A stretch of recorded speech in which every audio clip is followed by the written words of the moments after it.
Hello, puppies and kittens. Welcome to another episode of Blasphemers Bible. And I want to open up with a couple of things.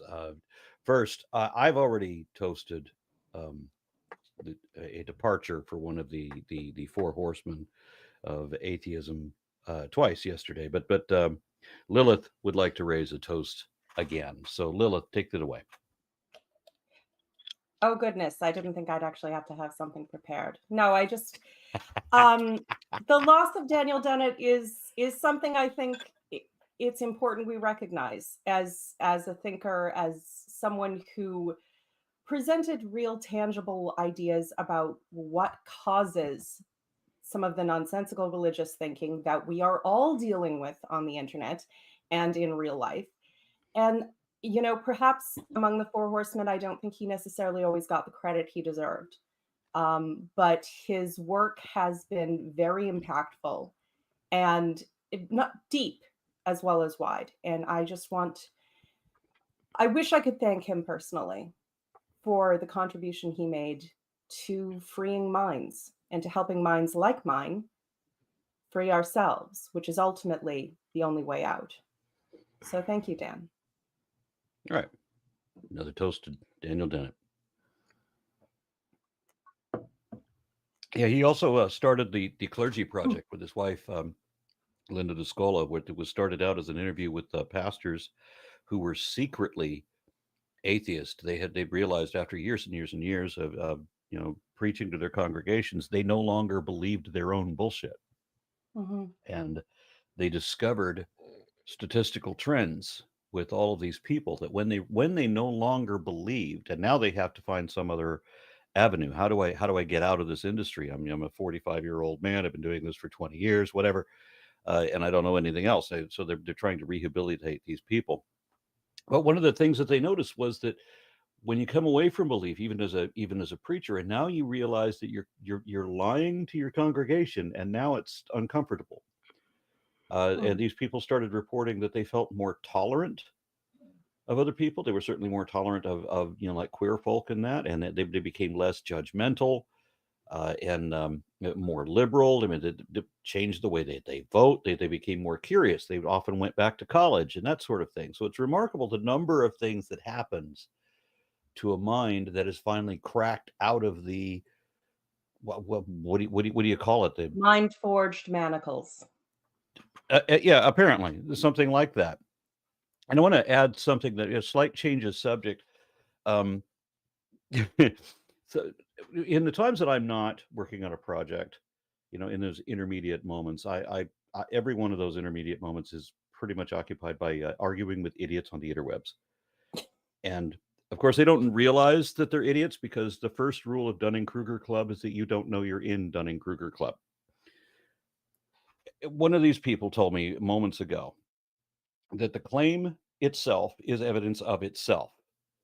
And their justification for that was that if they tell me that they have witnessed Godzilla in the flesh in real life, that raises the probability that Godzilla exists. More probable than what? Raises it from what to what? Yeah, -75 to -74? Whoop-de-doo. So don't think possibly in philosophy a lot of the time when they say, oh, this raises the probability, like they don't associate numbers with these things unless you're talking about like Bayesian stuff. But even then, like that could be based off of like very subjective factors. But even in the Bayesian case, you shouldn't be taking it too literally. That was explicitly what my logic teacher told me. He was like, listen, you could crank out a bunch of numbers, but don't take it too literally. Like it's just helpful. But either way, yeah, they often don't associate numbers because you really can't quantify something like that. Like, yeah, you're right. What does the probability like change to? Like, yeah, it goes up from what to use comparatives. Yeah, exactly. My argument was more right. Comparative. If you say like Stalin killed more people than Hitler, that doesn't mean Hitler was a stand-up guy. Like, I don't know. It sounds like that's exactly what you just said.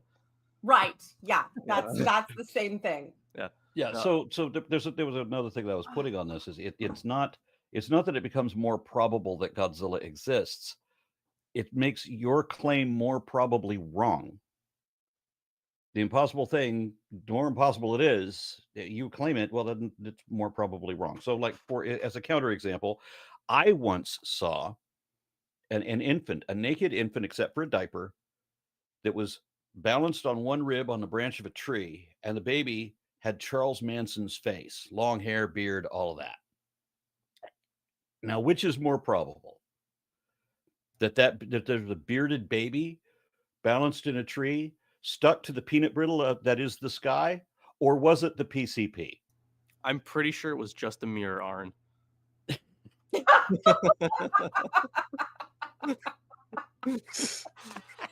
Little mirror, Brilliant. Yeah, why not? I have another one I got to bring up, and then we'll get on to business. Okay, so people like to argue with me on what faith means. Why am I suddenly okay? Hold on a second. My apologies. Okay, so believers always want to argue with me on what faith means, and this is the thing where they say that the claim is evidence of itself. If they see the thing, they want to count that as evidence of the thing, right? So, one of the arguments that I got again this morning was somebody saying that faith is the substance of things hoped for, the evidence of things not seen, and the word there for hope is elpis. And how do you pronounce that, Tomer or Isaac? I think it's elpis. It's a Greek word. That's not It's Hebrew. Oh, it's a Greek. Elpis. Ask Lawrence. Okay, well, I'm kind of taking somebody's word for it is never a good idea, because the person I'm talking to said that was Hebrew. Okay. Or maybe they meant the book of yeah, Hebrews. It's definitely Greek, especially since they're quoting from the New Testament, which is Greek. Okay, Yeah, well, what they're saying is the word for hope is elpis, which means a certain joyful, confident expectation of good. And then the final comment is even the Hebrew alphabet itself is a revelation of Jesus Christ. Yeah, tell that to that's the a very rabbis. common claim. Yeah, That's not what? of Jesus. Yeah. It's a very common claim that like the alphabet would descend from God. They do that in like nearly every, well, not nearly every, but in a lot of religions they do that kind of thing. They want to substantiate or reinforce some kind of culture or some kind of hierarchy. So they say, oh, this thing that we have right now, that's from God, and a lot of belief systems do that. So the Hebrew alphabet was from God. The like the Greek alphabet was also from God in some places. Different gods. Yeah, Well, different gods, obviously. that's the problem. We're not identifying God properly. Yeah, So- yeah. Good luck. Yeah, we are not. We're not talking, I don't think, about El Allah Abba Yehovah. We're talking about Jesus. Right. Hey, Aaron, but going back to what that person had said, it does come from the book of Hebrews. So maybe they're so Maybe that was the confused. mistake. Maybe that was the mistake. Yeah. That's At how least it's confused they are. something that is related to something that could lead to that conclusion. You know what I've noticed? Yeah. Both with religion and with spiritualist bullshit, honestly, every form of bullshit. The arguments they make are based on not defining their terms. And Aaron, your work is probably the one that most elucidated this for me, because you give clear fucking definitions.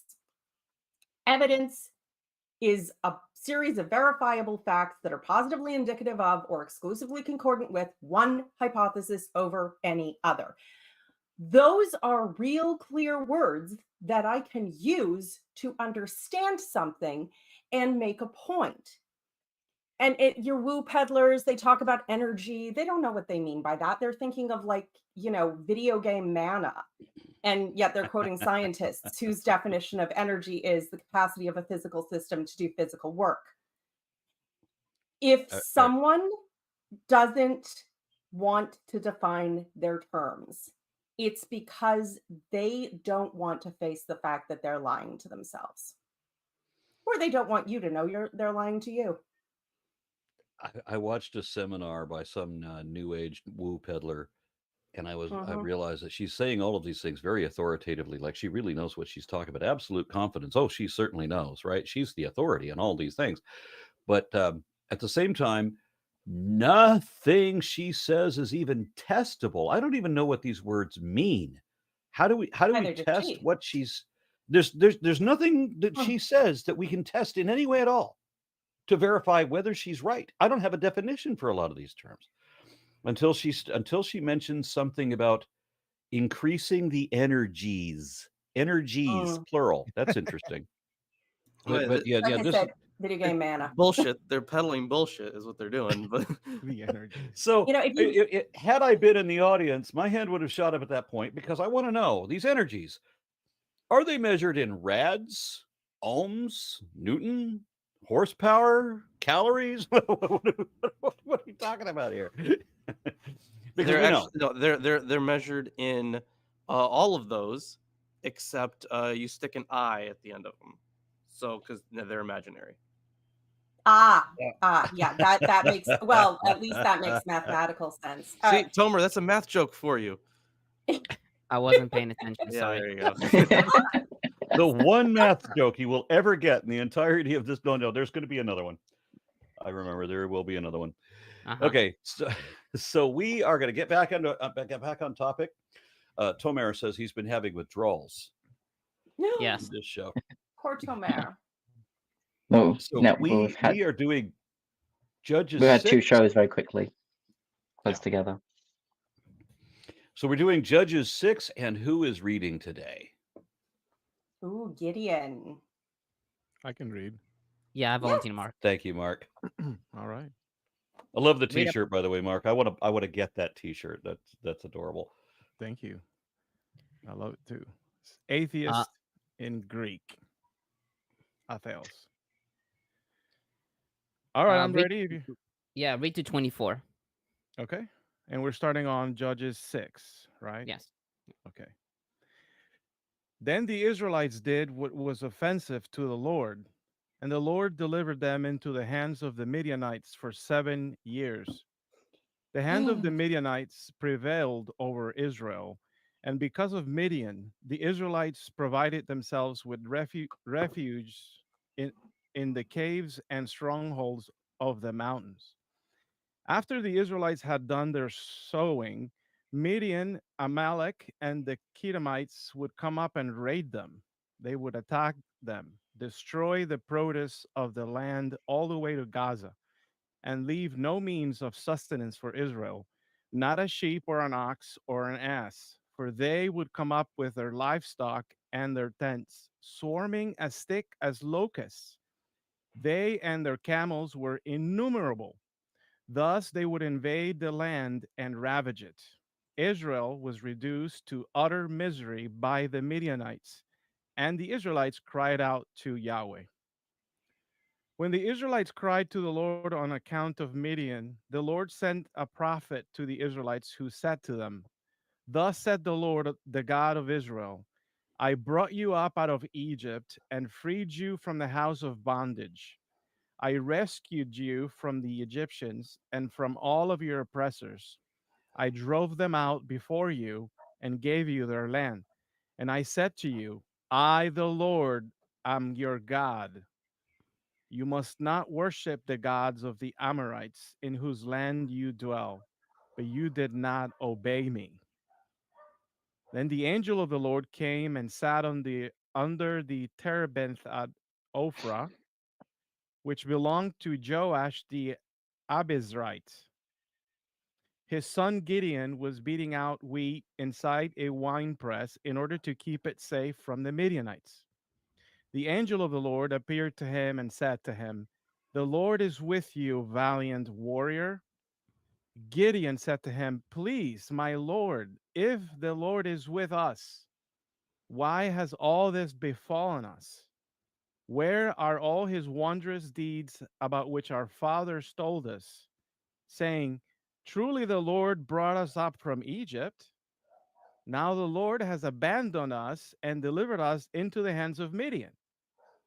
The Lord turned to him and said, "Go in this strength of yours and deliver Israel from the Midianites. I herewith make you my messenger." He said to him, "Please, my Lord, how can I deliver Israel? Why is my clan why my clan is the humblest of Manasseh, and I am the youngest in my father's household. The Lord replied, I will be with you, and you shall defeat Midian to a man. And he said to him, if I've gained your favor, give me a sign that it is you who are speaking to me. Do not leave this place until I come back to you and bring out my offering and place it before you. And he answered, I will stay until you return. So Gideon went in and prepared a kid and baked unleavened bread from an ephah of flour. He put the meat in a basket and poured the broth into a pot and brought them out to him under the terebinth. As he presented them, the angel of God said to him, take the meat and the unleavened bread, put them on yonder rock, and spill out the broth. He did so. The angel of the Lord held out the staff that he carried and touched the meat with and the unleavened bread with its tip. A fire sprang up from the rock and consumed the meat and the unleavened bread. And the angel of the Lord vanished from his sight. Then Gideon realized that it was an angel of the Lord, and Gideon said, alas, O Lord God, for I have seen an angel of the Lord face to face. But the Lord said to him, all is well, have no fear, you shall not die. So Gideon built there an altar to the Lord and called it Adonai Shalom. To this day, it stands in Ophrah of the Abiezrites. There's quite a few things to cover here. So firstly, we have it just starting with Deuteronomistic language. The Israelites acted wickedly in God's eyes, right? In the eyes of Yahweh. So that's big number one, tying it in with the greater narrative of the Deuteronomistic history. And then we of course have the opponents here being Midian. Now the question is, if we look at all the different Midian traditions, right, like sometimes they're kind of like included in, like, here's a group of people you should kind of accept, right? Especially with Moses, I believe, right? Moses' wife, Yeah. Zipporah. At least one edition has her being a Midianite. It's Sure, there's it's not consistent. So we are left with the question, why the Midianites? But then we also in this weird section that seems pretty off to me, honestly. So 7 through 10, right?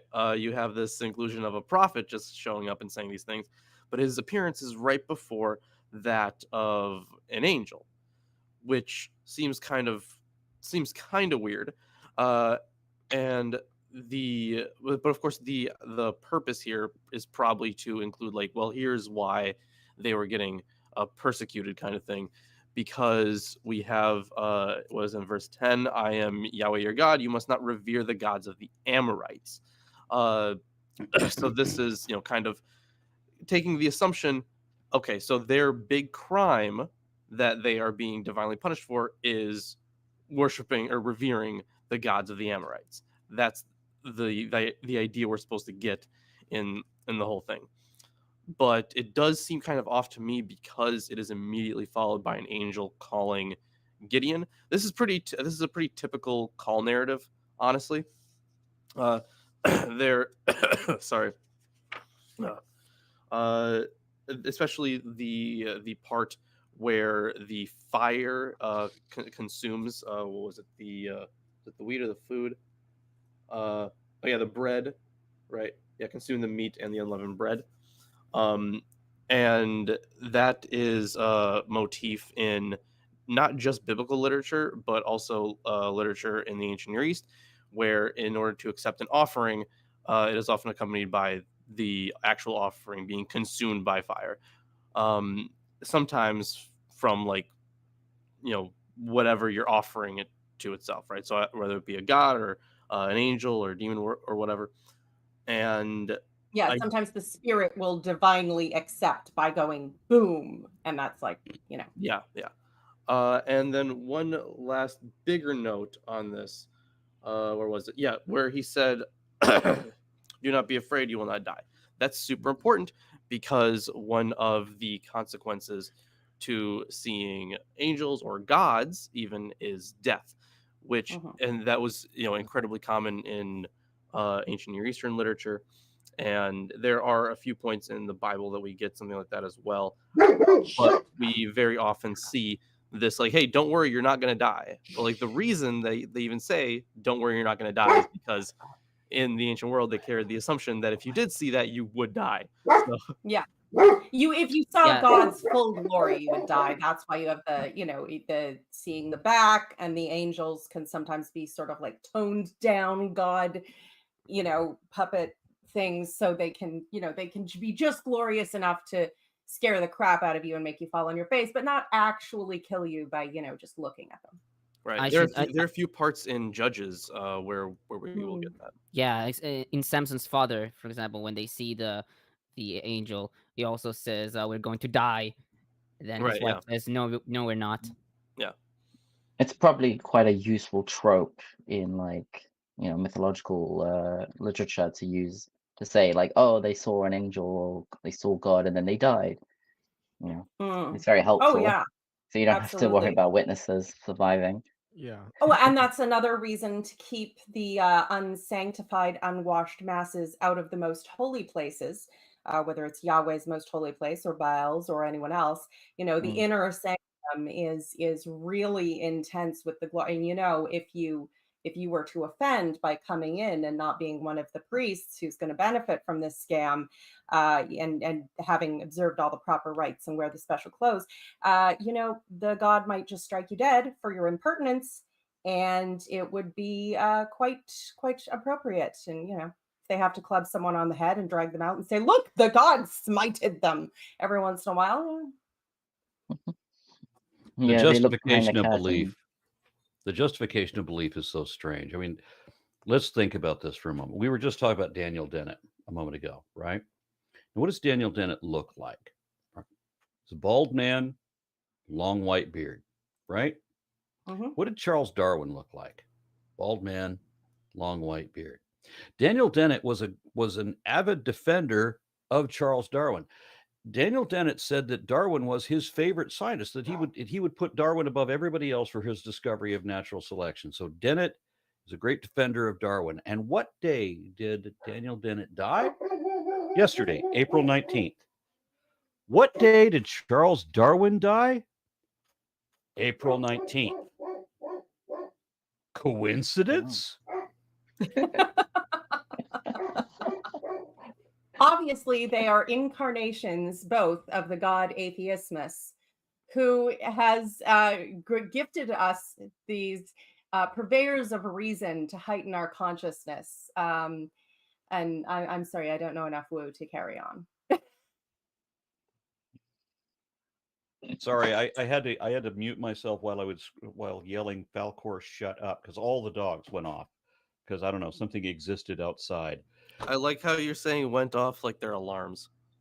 Yeah, they are. They're DEFCON 5 because a mailman showed up or something. But anyway, so Luke Snyder says, would we be able to verify this archaeologically and anthropologically or genealogically? I mean, this part, what? Not. I mean, potentially, but we haven't. We haven't gotten to the stuff that we can really verify yet. That comes later. It's pretty much Bronze Age versus Iron Age. Once you get into the Iron Age, then things become much more historically. Much more historical. Like, just stop there. Yeah. Well, and at this point, they're talking about, there were wars between the tribes and someone was winning at some point.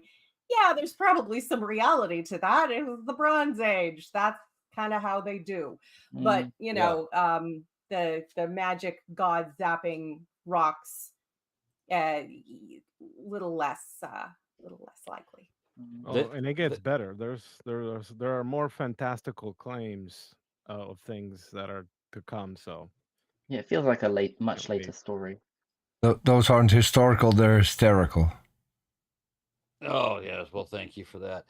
Satan616 says, Aaron, that faith equals evidence-based conviction only works in English. In other languages, such as Romanian, faith as in religious faith and faith as in your wife are two different words. Thank you, Romanian.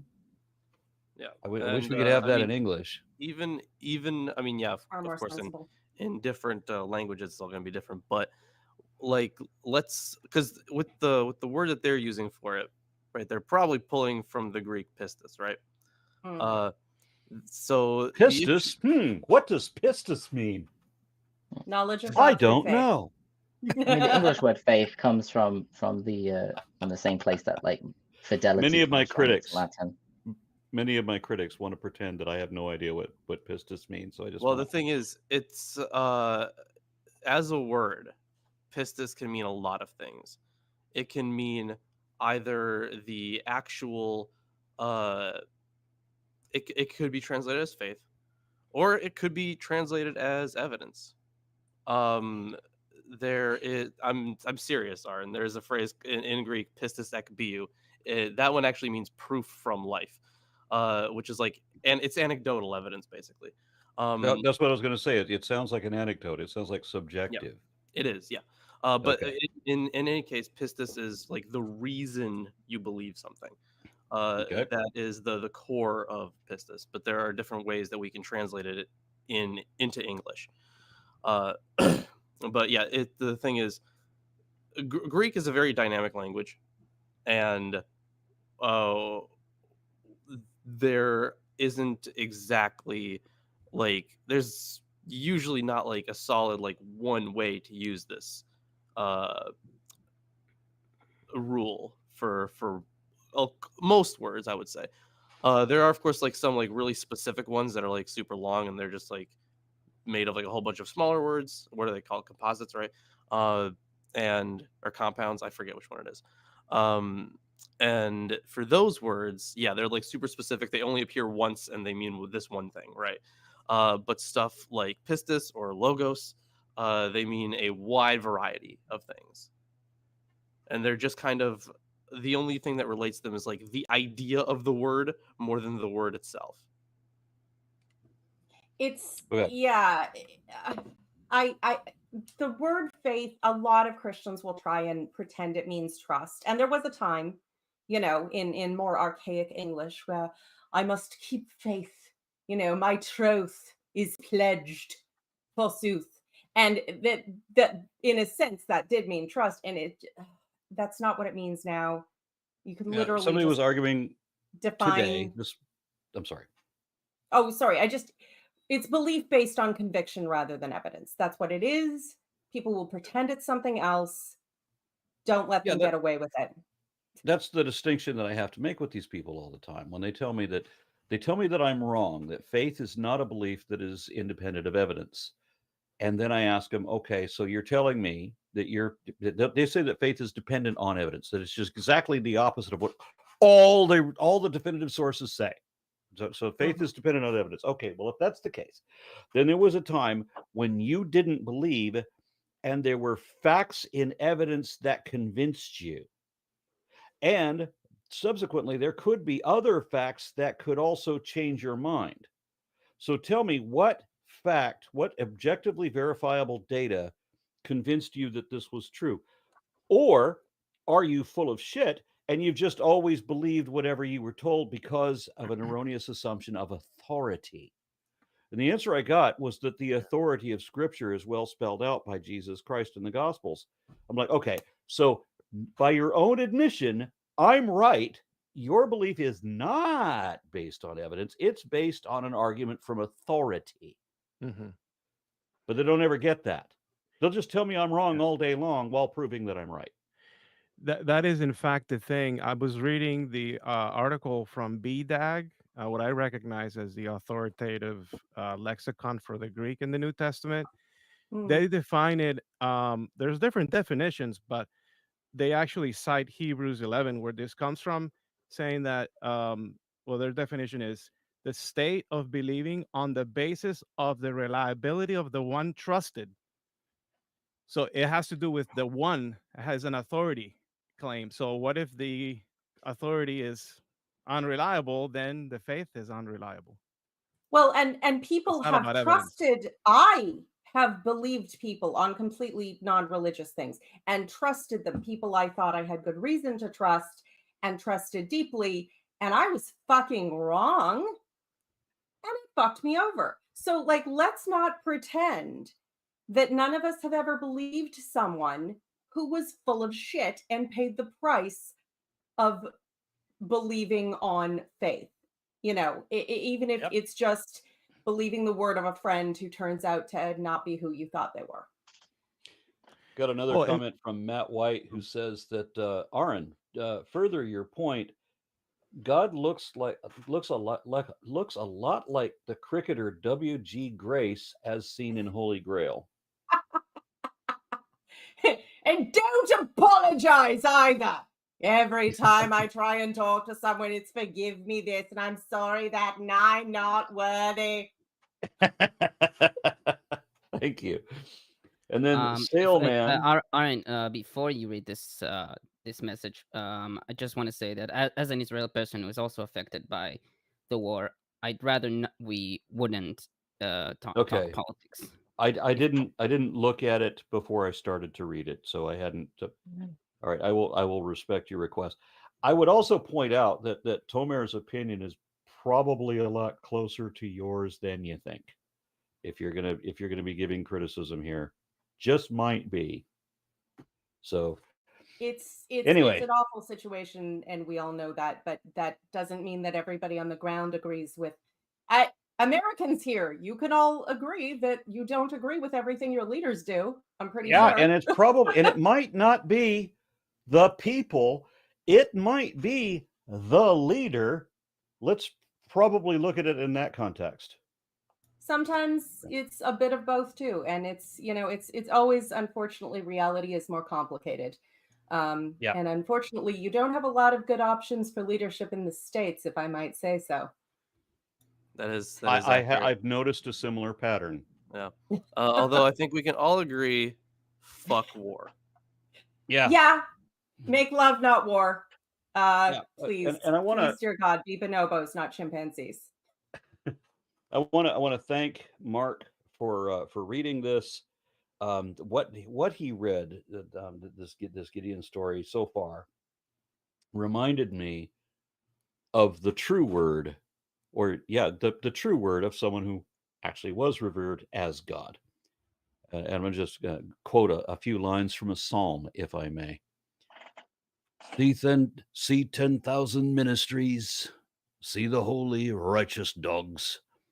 They claim to heal, but all they do is steal, abuse your faith, cheat and rob.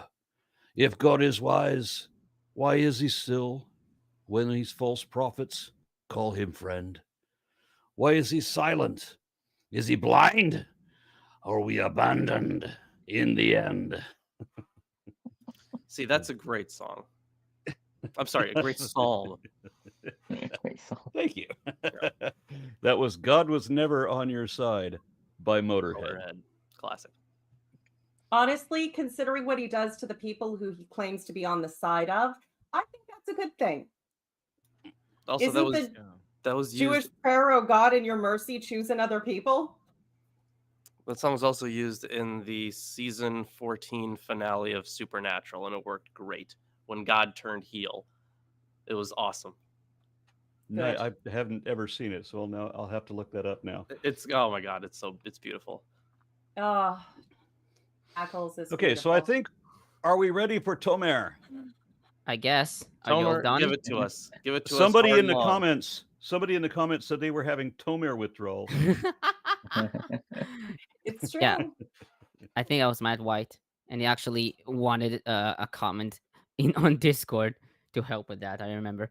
So before I'll start, a couple of notes. First of all, last stream I made significant amounts of errors, and also my voice was a bit gainy, at least as I've heard.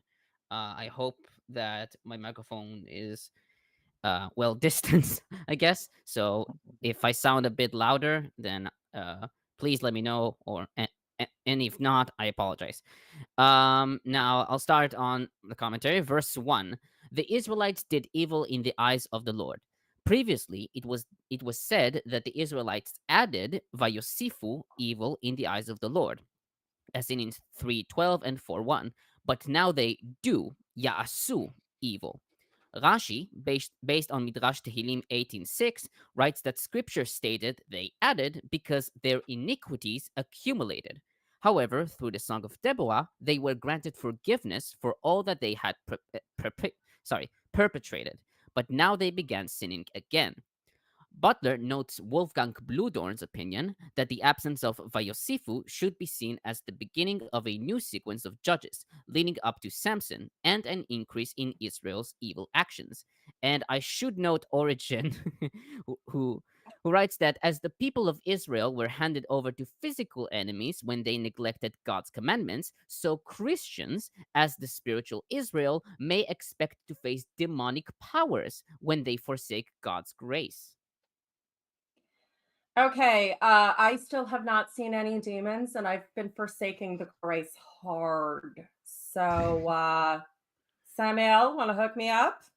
And you know what's ironic too is that if you keep in mind what's coming up in the next chapter, it's so ironic the Christians actually bring the pole that Gideon destroyed back. They do. Oh my Yeah. God, they do.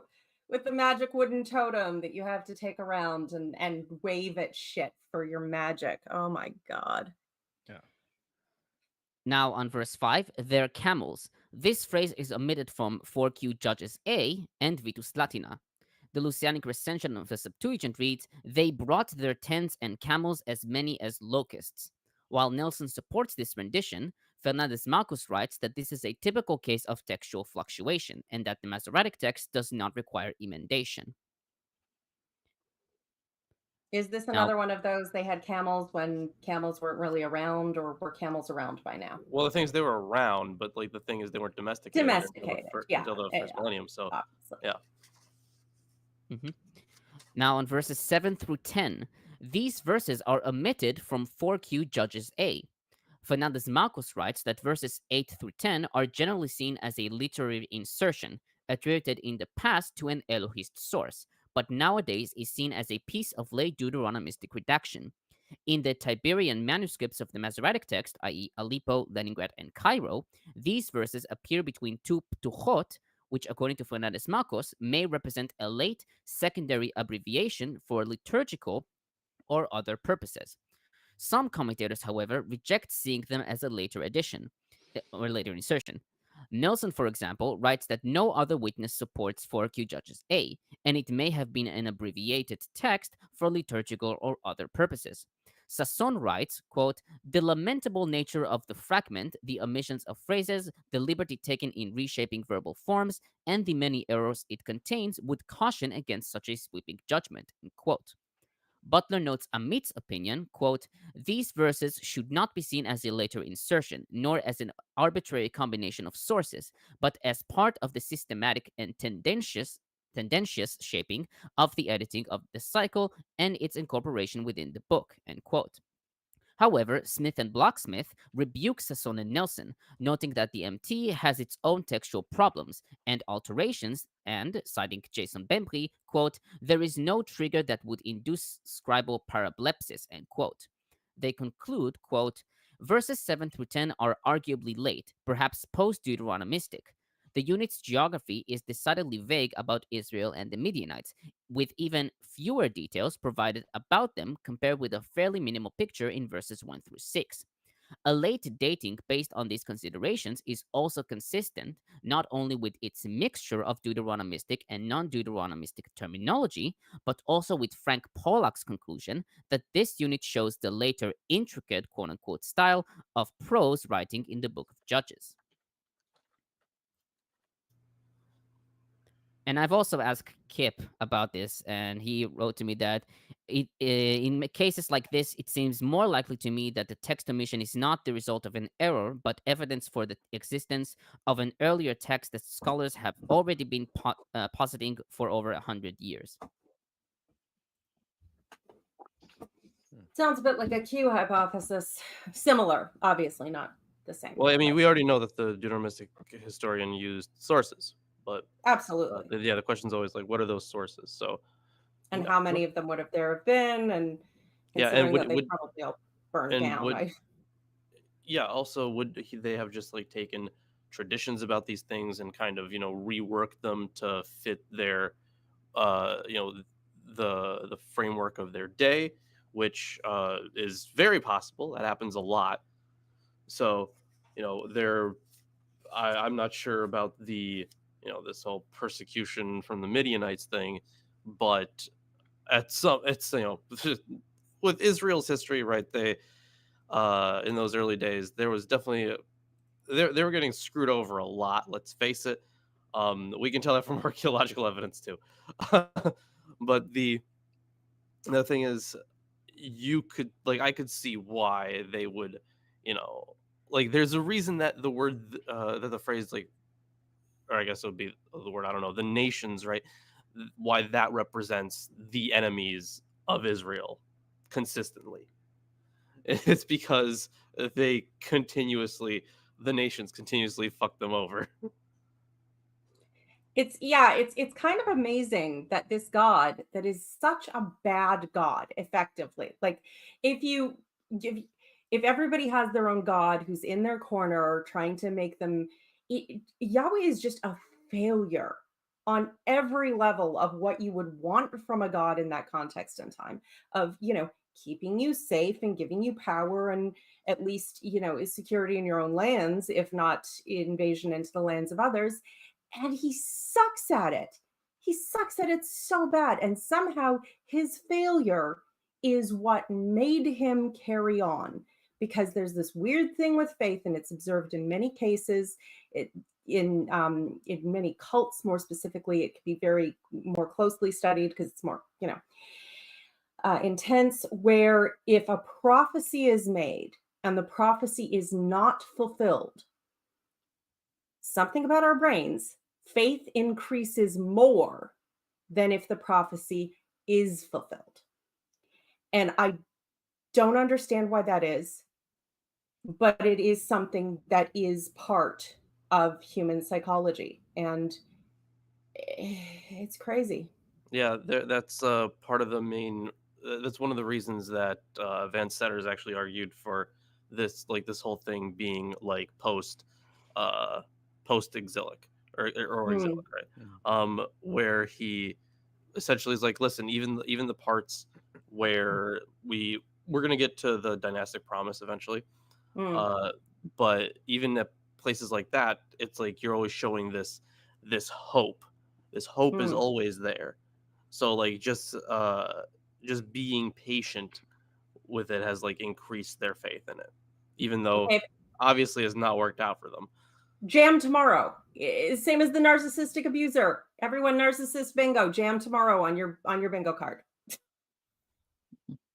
What about that reference to the gods of the Amorites in verse 10? I thought the whole context here is about the Midianites. Right, yeah. So, of course, the deciding who the Amorites are is kind of tough in the same way that it's tough to decide who the Canaanites are. Canaanites is a far more vague term, but either way, this was some sort of tribe that they that by the time the Deuteronomistic history is being written, they don't like, right? And this, at a time of actually at this point in time, it was in that transition period, right, from henotheism to monotheism. So they just kind of throw in this jab. That's the thing is, not only do I not see the need for a prophet if you're about to have an angel coming up to do essentially the same thing, and even more, but the reference there to the Amorites seems, you're right, very specific, right?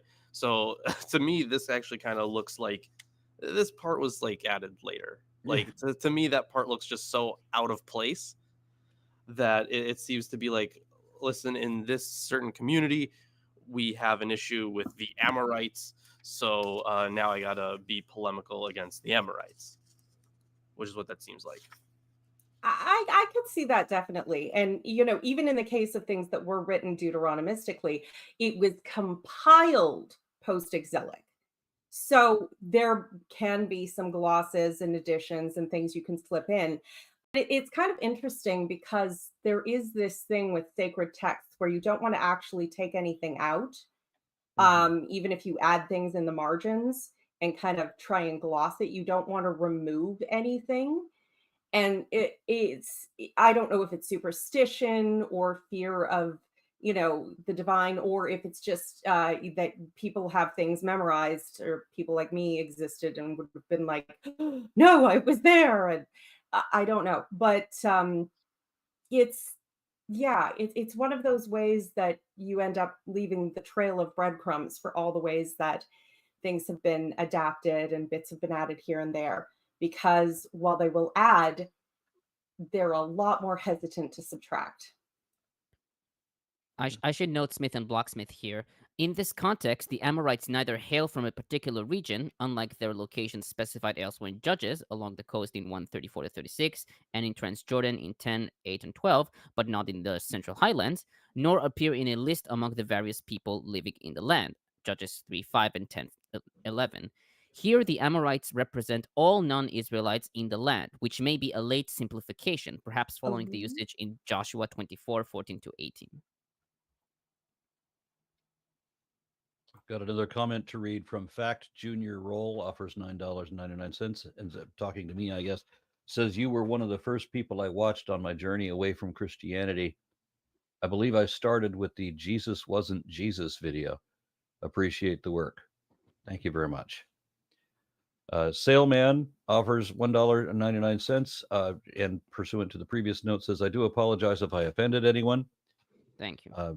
It's not a matter of offense. It's just a very sensitive topic, and sometimes it's not the place to go for us to give our opinions on it.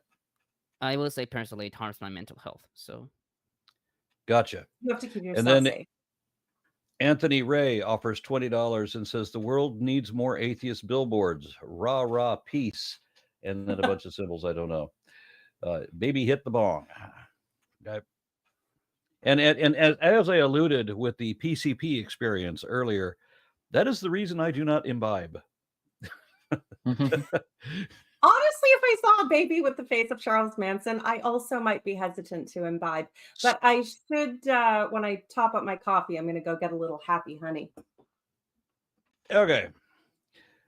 All right. And then Matt White says, Lilith liberated. Increased faith when prophecy fail equals weaponized cognitive dissonance. Yeah, that is very true. Weaponized cognitive dissonance combines with the sunk cost fallacy, and our brains just get all fucking weird. Yep. Okay, I'll continue. On verse 8, a prophet. According to Seder Olam Rabbah 20, this was Phineas, and traditional commentators support this reading. The Hebrew Bible reads Ish Navi, a man, a prophet, a reading which Sasson terms unusual, because this form for a prophet is masculine. He writes, however, that it makes sense after mentioning the similar redundant Isha Nevi'ah for Deborah, 4:4. On verse 11, the angel of the Lord, in Hebrew, Malach Yehovah. As noted previously, the word Malach can denote an angel, a messenger, or a prophet. Gersonides writes that the angel is the prophet from verse 8, who is Phineas, according to tradition. Nelson and Sasson read angel, but Niditch, Butler, and Smith and Bloch-Smith read messenger. On that same verse, the Abi Ezrite, in Hebrew, Avi HaEzri, literally father of the Ezrite, or Esri. This reading is attested by the Peshitta, Vaticanus, which reads father of Esdri, and the Vulgate, the father of the family of Esri, and the Targum, the father of Azar. 4Q Judges A reads Ha-Avi Esri, the Abi Ezrite, a reading supported by Alexandrinus and Lucianic recension.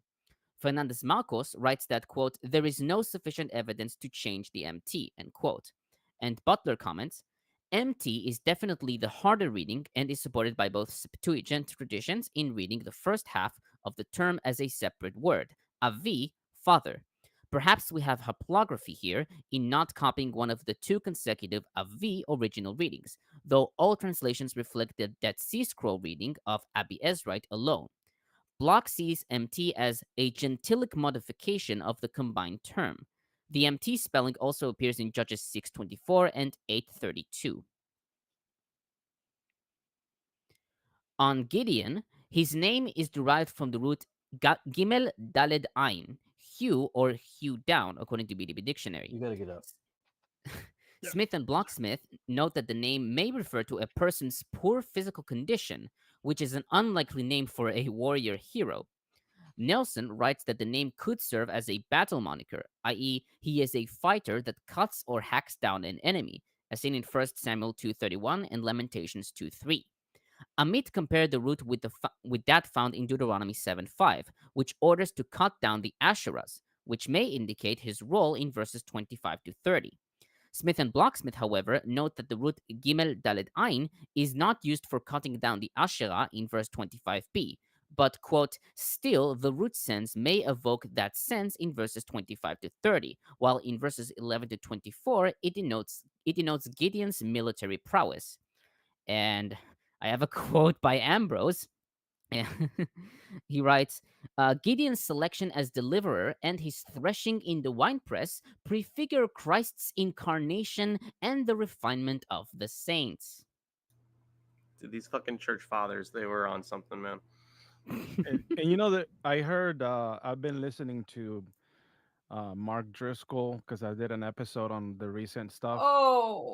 And I was I'm so so shocked to sorry. hear that he truly believes that any of these angel of the Lord's messengers of Yahweh, those are all Jesus. Like that was Jesus himself, not a Christophany, but like Jesus in a pre-incarnate something. I was like, this dude is Ish. crazy. Is it like every time it says a man instead of angel, or is it every Yeah. angel? I mean, I didn't really Any go through angel of the everything, but Lord yeah, that isn't Angel given of the another Lord. name. Because there's also the expression where they're called a man, right? They would use the word ish, and it says a man appeared, or Mhm. I think but it's very then you bold have of the you men. to think that Yeah. that Mark Driscoll actually pays attention to the Hebrew. I'm Because sure I've he has heard a that before. concordance somewhere, but it's I mean, then if it's a man who turns out to be an angel of the Lord, then that's definitely Jesus in his That universe. makes sense. Yeah. Oh, like the wrestling one, maybe. Actually, that one he mentioned it as well. Which is funny. Yeah.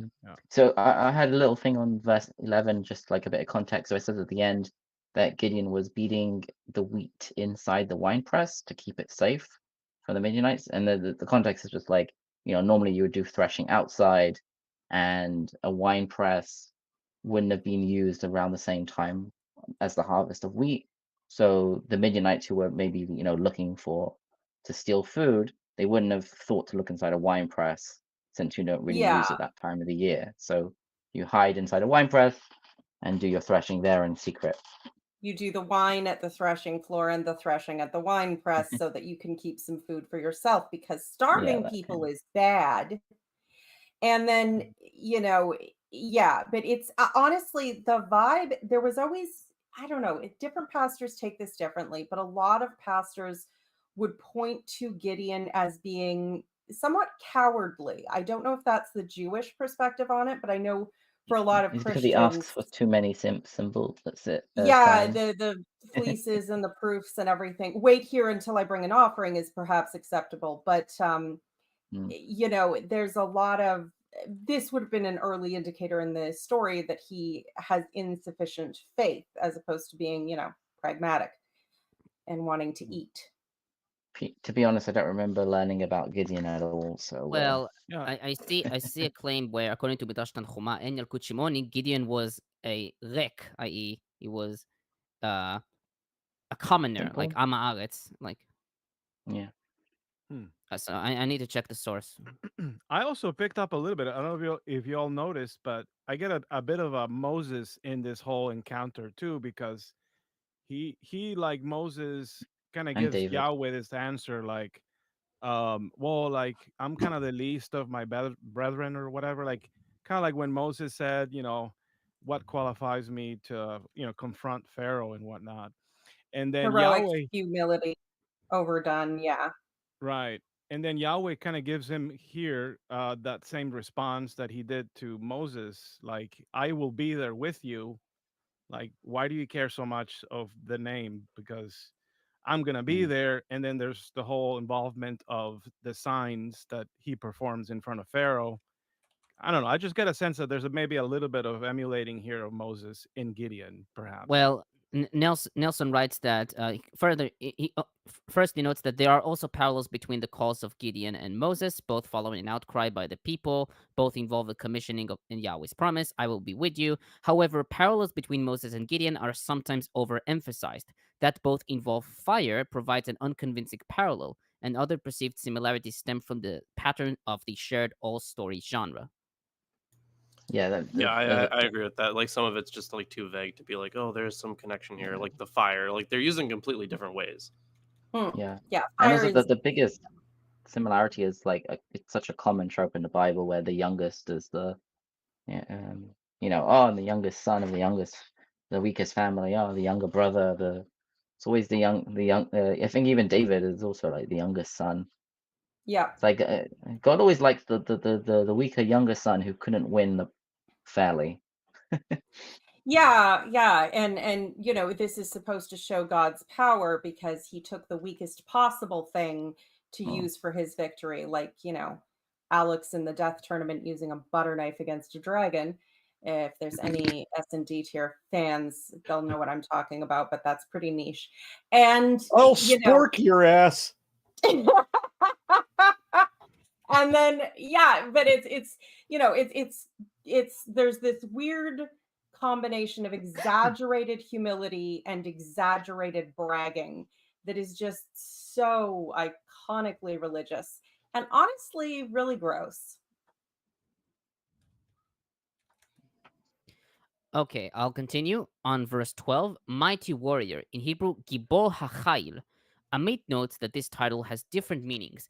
A man of war in Judges 11:1 given to Yiftach, a man efficient in his craft in 1 Kings 11:28 to Jeroboam, and an owner of assets in Ruth 2:1 to Boaz. She suggests that the different meanings relate to the placing of the men of war in the royal office of the First Temple period. It is only natural that senior army men are to be efficient, and in turn, they receive property. She writes that the angel seems to hint at the military role that he is about to give Gideon, as noted by Kimchi. On verse 13, Butler comments, Bloch may be a bit strong in describing Gideon's answer as, quote, a cheeky and sarcastic focus on the theological incongruity, end quote. Younger enumerates several of Gideon's more negative characteristics that anticipate later plot complications: an ignorance of Israel's sin problem, little awareness of God's recent mighty acts for Israel, an understanding that makes Yahweh less than God, an attempt to evade personal responsibility, and a preoccupation with tangible manifestations of the divine. Gideon takes the address as meaning the entire nation, not just himself personally, though the messenger has addressed him with the singular you in Hebrew. This does not justify the conclusion that Gideon, quote, deliberately quotes him incorrectly to avoid the apparent implication that the angel addresses and calls him personally to action, end quote, according to Bluedorn. Rather, Gideon assumes that personal presence with God and personal power as a mighty hero of war could come only when the nation itself experienced God's presence and God's victories. On verse 14, Yahweh. Rashi wrote that Yahweh spoke to Gideon directly. This understanding is supported by most early translations and modern commentators. However, the Septuagint and Vitus Latina read the angel of the Lord. Similarly, Gersonides, Abravanel, and Amit wrote that this refers to the angel of the Lord, through which God speaks. Fernández-Marcos writes that the Septuagint reading is a clear harmonization with similar passage, verses 11 forward and 16. And Butler comments, Younger points out that Gideon is the only judge in the book of Judges who is called by God personally through a theophany. He is to, quote, go in your strength, end quote, and deliver Israel from the hand of Midian. Before Gideon can complain, Yahweh interjects the pregnant question, quote, how I not sent you, end quote. Here is the point of narrative tension, where the narrative changes from describing the call to describing the reaction to the call. The dominated question is not so much, will Gideon accept the call? Rather, the reader asks, will Gideon accept the call in God's terms, or will he accept it dependent on his own strength and looking for his own glory? Those familiar with the call narrative genre expect plot complications before the call is accepted. True. They get that. On verse 15, my clan is the weakest in Manasseh. And Amit comments, Gideon explains his unfitness for the role by describing his family as the poorest, Dala, in Manasseh, with the emphasis that he is the youngest of his father's household, Bet Avi. The clan, Elef, is a larger tribal unit than a father's household. Some interpret that this refers to a family, Mishpacha, which is composed of a couple of a father's household, as in 1 Samuel 10, verses 19 through 21. A similar modesty is repeated in Saul's saying in the story of his appointment, 1 Samuel 9:21.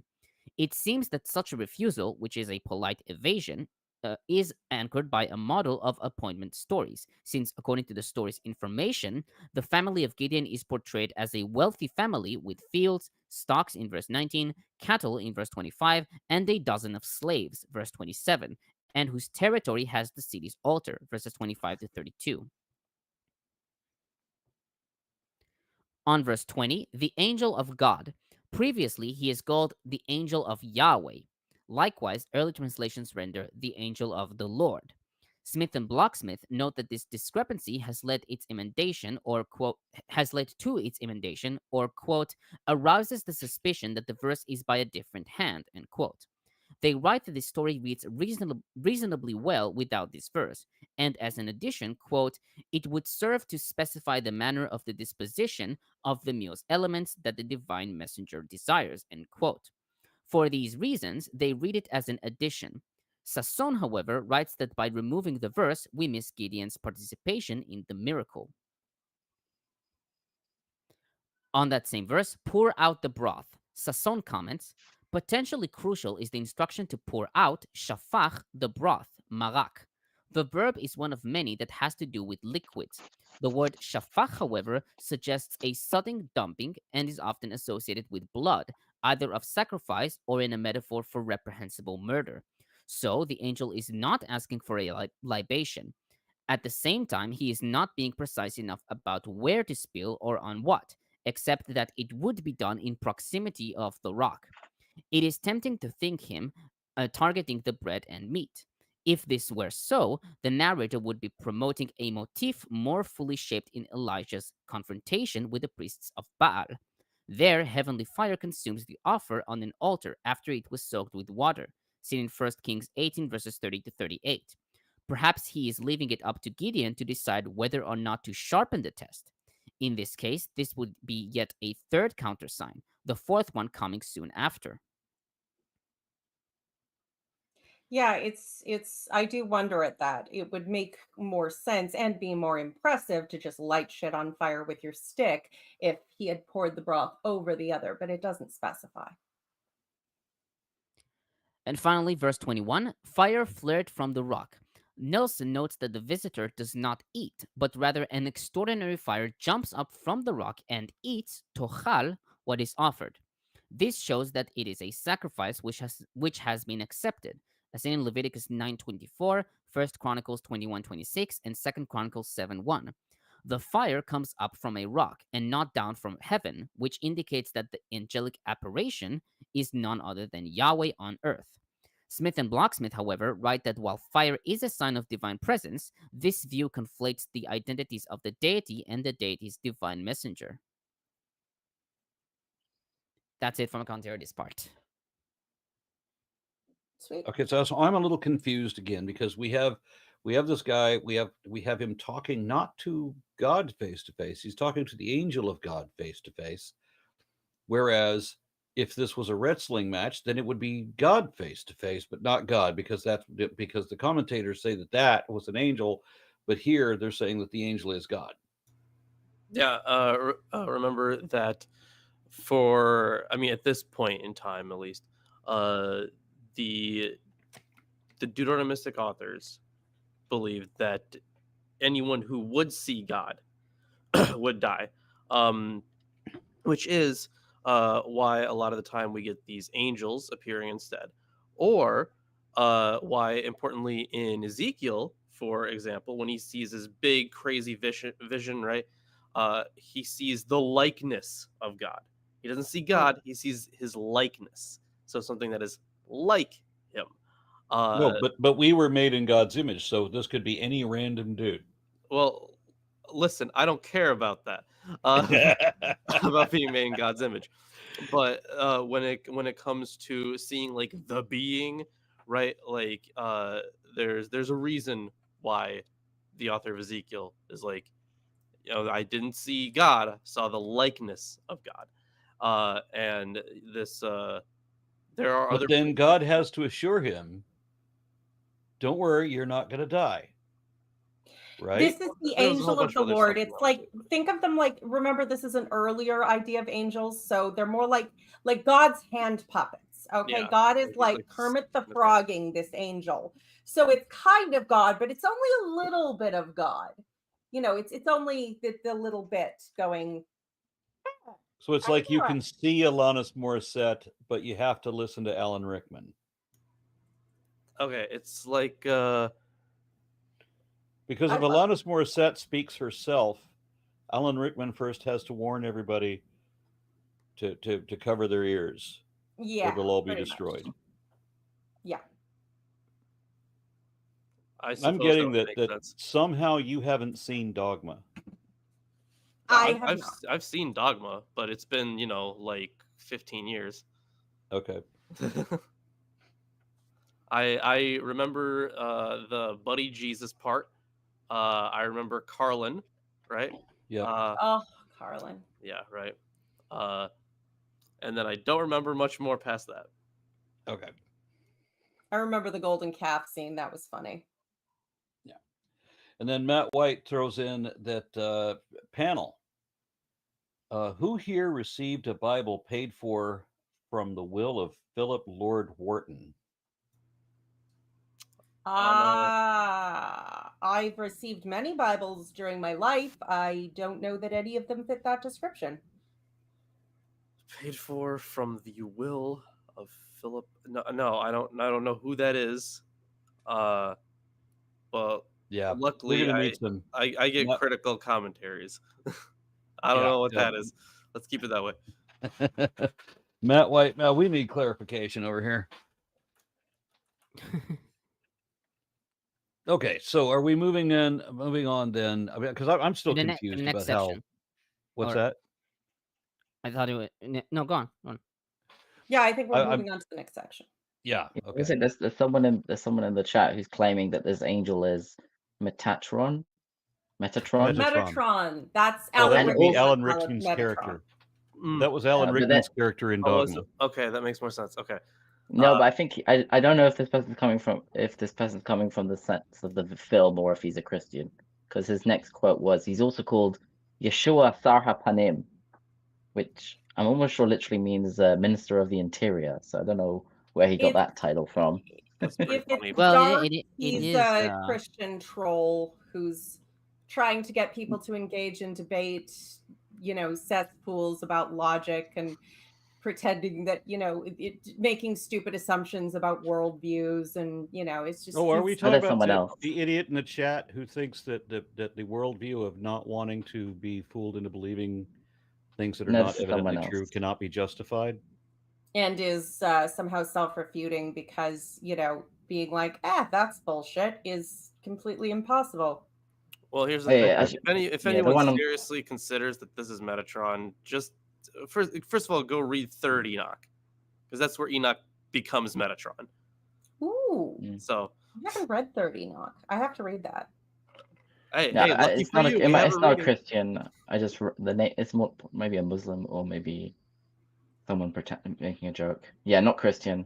I got this from a rabbi. Okay. I don't know. I haven't seen I see specific angel called I see Metatron. yeah, I see Metatron being called the Sapanim, but that's completely irrelevant. Let's move on. Yeah, he said it's the same angel that came to Hagar. But I don't know. I mean, it's not normally angels aren't always in the stories aren't always given names and stuff. It's just it's too early. And even if an angel with the same name is in two different stories, it doesn't necessarily mean it's the same like individual. It could be like a role title kind of a thing. Yeah. It's angels weren't their own separate personalities until much later theologically. But let's get on with reading about Gideon. Think of it like this. So God would be like Mick Foley, but then the angels would be like Cactus Jack, Mankind, and what was the other one? Dude Love. Yeah. So that's that. That's what that is. Okay. And all three can show up in the same Royal Rumble. Oh, enough of men cuddling in spandex. Let's can we read more, Aaron? Yeah, please. Mark, finish the chapter. All right. So picking up on verse 25, right? Yes. Yeah, and it came to pass. All right. That night the Lord said to him, "Take the young bull belonging to your father and another bull 7 years old. Pull down the altar of Baal which belongs to your father and cut down the sacred post which is beside it. Then build an altar to the Lord your God on the level ground on top of this stronghold. Take the other bull and offer it as a burnt offering, using the wood of the sacred post that you've cut down." So Gideon took 10 of his servants and did as the Lord had told him. But as he was afraid to do it by day on account of his father's household and on the townspeople, he did it by night. Early the next morning, when the townspeople found that the altar of Baal had been torn down and the sacred post beside it had been cut down, and that the second bull had been offered on the newly built altar, they said to one another, "Who did this thing?" And upon inquiry and investigation, they were told, "Gideon, son of Joash, did this thing." The townspeople said to Joash, "Bring out your son, for he must die. He has torn down the altar of Baal and cut down the sacred post beside it." But Joash said to all who had risen against him, "Do you have to contend for Baal? Do you have to vindicate him? Whoever fights his battles shall be dead by morning. If he is a god, let him fight his own battles, since it is his altar that has been torn down." That day they named him Jerubbaal, meaning "let Baal contend with him, since he tore down his altar." Unquote. All Midian, Amalek, and the Kedemites joined forces. They crossed over and encamped the valley of Jezreel. The Spirit of the Lord enveloped Gideon. He sounded the horn, and the Abiezrites rallied behind him. And he sent messengers throughout Manasseh, and they too rallied behind him. He then sent messengers through Asher, Zebulun, and Naphtali, and they came up to meet the Manassites. And Gideon said to God, "If you really intend to deliver Israel through me, as you have said, here I place a fleece of wool on the threshing floor. If dew falls on the fleece and all the ground remains dry, I shall know that you will deliver Israel through me. And as you have said," and that is what happened. Early the next day, he squeezed the fleece, and it wrung out the dew from the fleece, a bowlful of water. Then Gideon said to God, "Don't be angry with me if I speak just once more. Let me make just one more test with the fleece. Let the fleece alone be dry while there's dew all over the ground." God did so that night. Only the fleece was dry while there was dew all over the ground. You see, the scientific method comes from the Bible. Well, the original fleece could have just been very absorbent. So, we have to test again. It's funny. I remember, Mark, do you remember this? In Christianity, we were told when we were spiritually young that we could lay out a fleece by asking God to do something as a sign that we should take this course of action or not take it. And if it worked, then, obviously that was proof of God. And if it didn't work, then we were just too spiritually mature and God didn't give us fleeces anymore because we were too grown up. Hmm. I never heard about the fleece thing, but I did hear that It was a metaphor. God You would. didn't actually, but yeah. Okay, Sorry. gotcha. So the way I heard it was more of like he would bring peace into your heart, like you would find Mm. or experience peace, whatever Oh that's. yeah, the peace that passes understanding. There was always that one. But if you were really bound up about some particular course of action, you could ask specifically for, oh, if I'm supposed to do this, can this or that happen? It would always be something that like totally could happen on its own, but Mhm. God magic.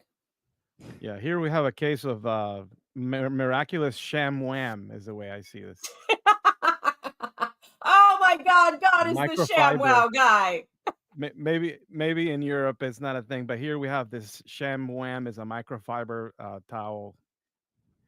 Anyway, ShamWow, yeah. it's very Didn't that absorbent. guy go to jail? Is that right? Yeah, chat, help me out. What did the ShamWow guy do? I'm pretty sure he did something. Oh, you're talking about the guy who did the commercials? I think he died. Yeah, there was something else. I don't think it was Jared of Subway bad, but it was bad. I don't remember. That was forever ago. Hmm. But he was very animated. That I remember. Okay, I'll start my commentary on verse 25. Young Bullock. I'm reading the KJV. Hebrew, it's Par Hashol. Niditch writes that the term is somewhat unusual as it includes two words which are synonymous with bull. Septuagint has the well-fed calf, Vulgate and Peshitta a bullock, reading only Par. Rashi reads the young bull. Amit writes that this term intends to distinguish this bull from other bulls. Smith and Bloch-Smith suggested that Hashor may be a gloss to clarify that the animal is not a calf. On that same verse, the second Bullock, again KJV, in Hebrew, Vapar Hasheni. Amit, citing Ehrlich, writes that the mention of two bulls is difficult since the young Bullock is not mentioned in the story, so it seems redundant. She writes that the Vav at the prefix of Vapar Hasheni is epixagitic, and so the young bull, Par Hashor, is Hapar Hasheni. Alexandrinus and Ditrani took Sheni to mean fatten, i.e., the fattened calf. Butler quotes from preliminary and interim report, quote, the description of Parshini, a second bull, indicates the quality of the only bull sacrificed. It is the best bull which remains after the first, as firstborn had been immolated immediately after birth, end quote. Nelson writes that, quote, second bull may indicate that an animal born second might have been considered better than the firstborn for fattening and thus higher quality meat, end quote. And I also have a quote by Ambrose. He writes that as the fire consumes Gideon's offering to the angel of God, the sacrament of the body and blood of Christ, which spiritually purifies Christians, is anticipated. Oh, because we have to have our blood magic and human sacrifice. Yay, Christianity. Now, 7 years old. In the Talmud Timurah 28b reads, Rish Lakish says, only an animal that has been set aside for 7 years is prohibited to be sacrificed on the altar, end quote. Smith and Bloch-Smith note that 7 years is too advanced for a working bull, and thus was less prized for sacrifice. They note Sojin's suggestion to amend Sheva, 7, as Seva, fattened, and Moore's opinion that this word is an error. They write, however, that, quote, the age of 7 years resonates with the years of Midianite subjugation in verse 1, sounding a homiletic note, namely that the years of the animal match the years of Midianite oppression that Gideon is to end. Yeah, for that it seems like so there are these traditions where when people are like the morning rituals are very common for this. So let's say someone is just getting initiated into some kind of cult, right? And I mean, when I say cult, I mean not modern day cults. I mean like some ancient religious group. So they're getting initiated into these cults. It's not really, shouldn't really see it as a dirty word. So when they do, they're, sometimes you see like they get their heads shaved. Now, after a certain amount of years, let's say someone in the community dies. Well, you shave your hair again, and it kind of like your time in that cult so far is kind of being given over in remembrance of this person. So like there is this air of divinity or some kind of holiness or whatever, different context, different words, right? In that context though, I could totally see how, like, let's go with the translation 7, although fattened isn't bad, right? That kind of emendation is not bad, but let's go with 7. If we kind of view this as a well, for as long as the Midianites had been oppressing us, like we need something to give over that that can take like all the sins with it, right? This piece of atonement in some way. So if that period started 7 years ago when the Midianites started fucking you over, if you sacrifice this calf, that can represent like the end of it, or it'll make up for it, right? Because this thing lived for just as long as these persecutions have been. That's a common thing that you will find throughout the ancient world, especially in like it's most common in cult initiations, but and in morning rituals, but it could totally apply here as well. That's interesting because the vow of the Nazarene or Nazarite, would do the same thing where you'd shave your head at the beginning of it, and then you would not cut your hair or beard at all, and then at the end of it, you would shave the hair, and that would be part of the offering at the end of your vow period. So same, like that. same thing. Yeah. Now, sorry. Are you finished verse 25? Yes. Yeah. There's just one other thing, which is, I do remember this, which is that you asked about like how the Jews kind of view Gideon like as good or bad, and like I don't know about him being considered like bad for asking for too many signs or anything like that, but there is something about this whole story about how like it kind of goes against the rules, Yeah, not bad as in point. evil, but bad as in kind of weak in his faith. Yeah, I don't know about that, but there is something about like this whole thing. I mean, God tells him to do it, but this whole like thing where he cuts down the tree and the post and he uses that as the wood, like that whole thing is seen as weird because it kind of breaks the rules. So like so Rashi has, there were 8 prohibitions that were suspended for this. So even though they're prohibitions, he didn't actually break them because God told him to do it, kind of.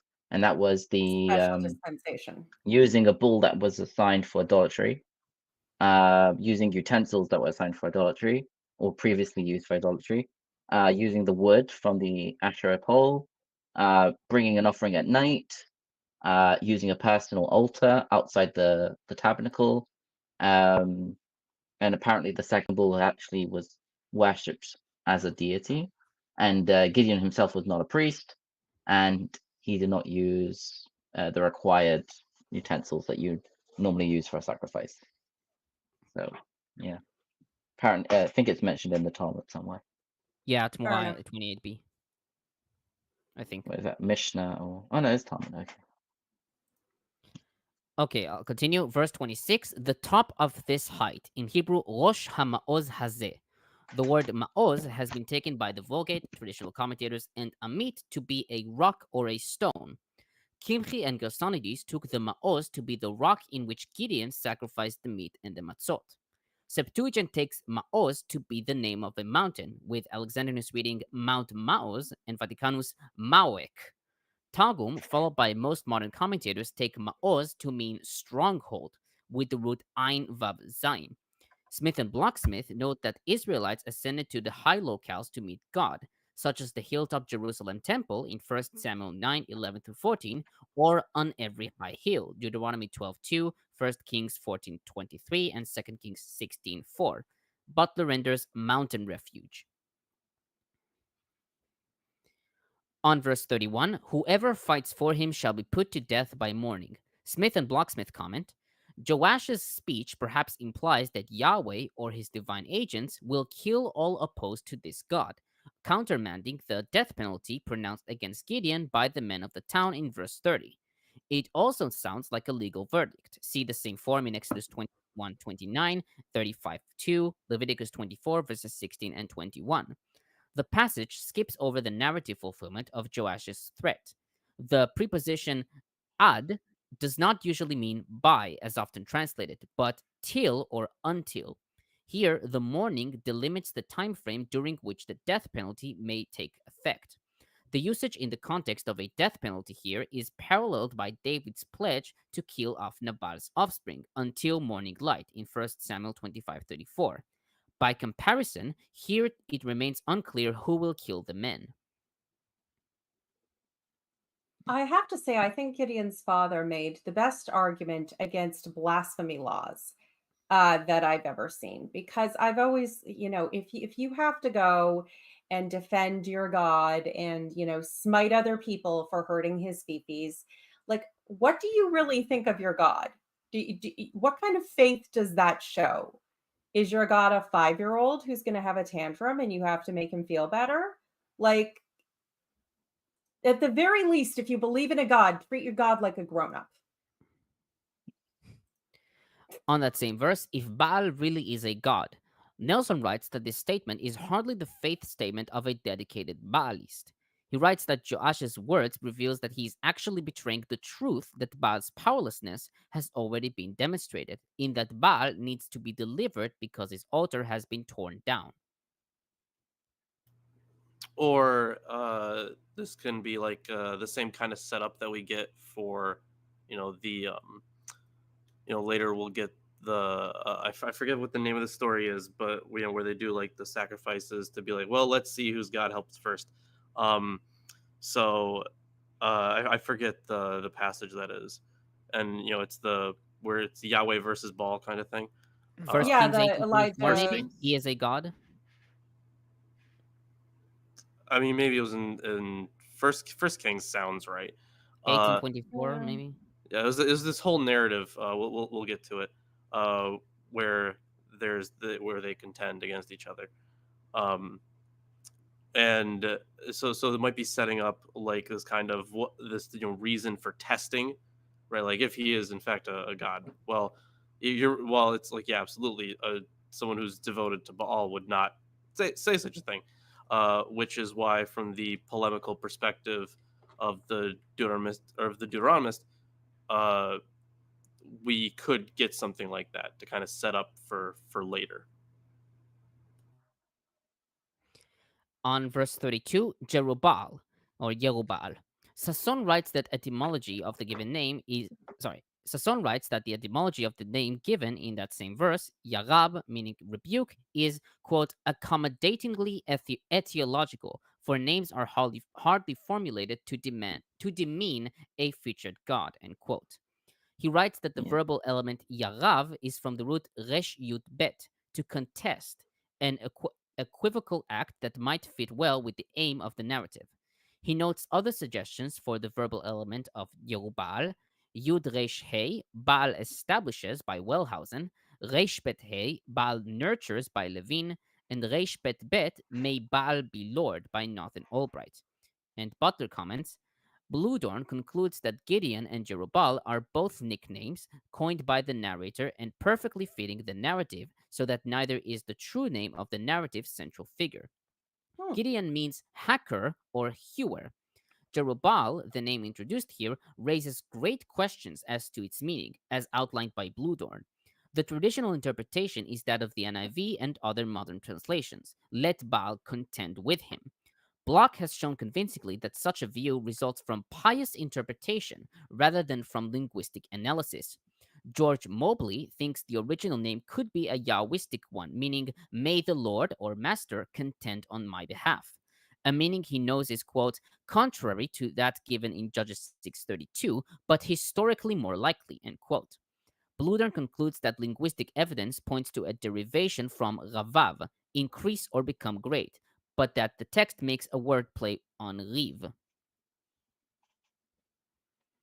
Yeah, it almost seems like the name, like this character has a name which implies that he was a Baal worshipper, and then at some point, or it's a different, or they've combined the two characters or two different stories or something, and now that he's against Baal, they've gone and they've given an etymology, questionable etymology, that kind of makes it that the name is actually saying something against Baal.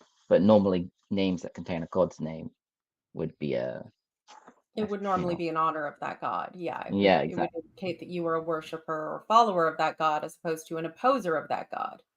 Ooh. Maybe it harkens back to a time, like you mentioned, where Baal and Yahweh were kind of seen as the same guy with the two different names, maybe. Like Antichrist means opposer of Christ that you're naming after him. And then, of course, much later on, we're going to get to Baal and Beelzebub.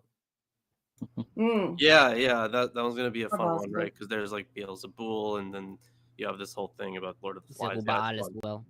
Yeah. All right, then we got Matt White puts in a clarification that was requested. Says Aaron, Philip Lord Wharton, who died in 1694, had a trust which supplied churches and Sunday schools with Bibles, etc. Mayhaps it's just in Anglican churches / Britain. I have two, one in KJV and one in Good News. I can't imagine that anybody in the 17th century could possibly have a trust sufficient to supply America with Bibles. To this day. I mean, you guys you print a ridiculous number of Bibles. Nobody reads them, but they're very eager to donate them to hotels or mission groups, or to give them to atheists who already have to, or, just to foster them on poor, unsuspecting school children who, if they wanted to read about that much, incest, genocide, and murder, would probably just read Game of Thrones. So, Lilith, go ahead. I read my Bible all the time. Yeah. If somebody questioned me today, why would an atheist have a Bible study? It's like saying that that you're over your ex-wife, but you're always on her social media page.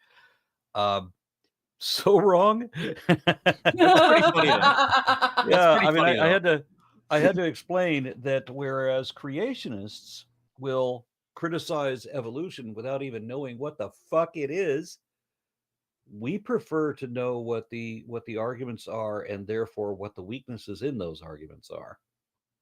Okay, if I hate something enough, I'm going to read it. I hate Twilight. I read those books. I know exactly what's wrong with them. That's okay. Fair, yeah. So the way I always put this is, well, first of all, like, I mean, I was never a Christian, so like I grew up Jewish, so I never, it wouldn't, like, to me, it definitely wouldn't be like stalking like an ex, like something like that. However, for me, when I kind of explain, like, well, why would you study the Bible as an atheist? I'm like, well, it's the same reason that classicists study like the Iliad and the Odyssey and all those other great works, right? Even though the Iliad is totally overrated. Are you telling me you don't believe in the Voyage of Odysseus? Yeah. See, shit like that. I'm horrified. It would be exactly as dumb as questioning some fucking classics professor on like why like if you don't believe in the Greek gods, why do you study this stuff? Like it's another lens to learn about a culture, and it intersects with a whole bunch of stuff. And not Oh, to yeah. mention that our culture is bombarded with like Christian lies about a Jewish text, and Yeah. so there's a lot that we need to, uncover and clarify and, just And demystify. the lack of even the most basic scholarship understanding. Like, I understand your casual member of the laity is not necessarily going to be like, oh, blah blah blah, Greek sources. But if you want to just have a whole bunch of Christians completely shit their pants and start freaking out at you, you simply point out that Matthew, Mark, Luke, and John were not actually written by anyone of that name.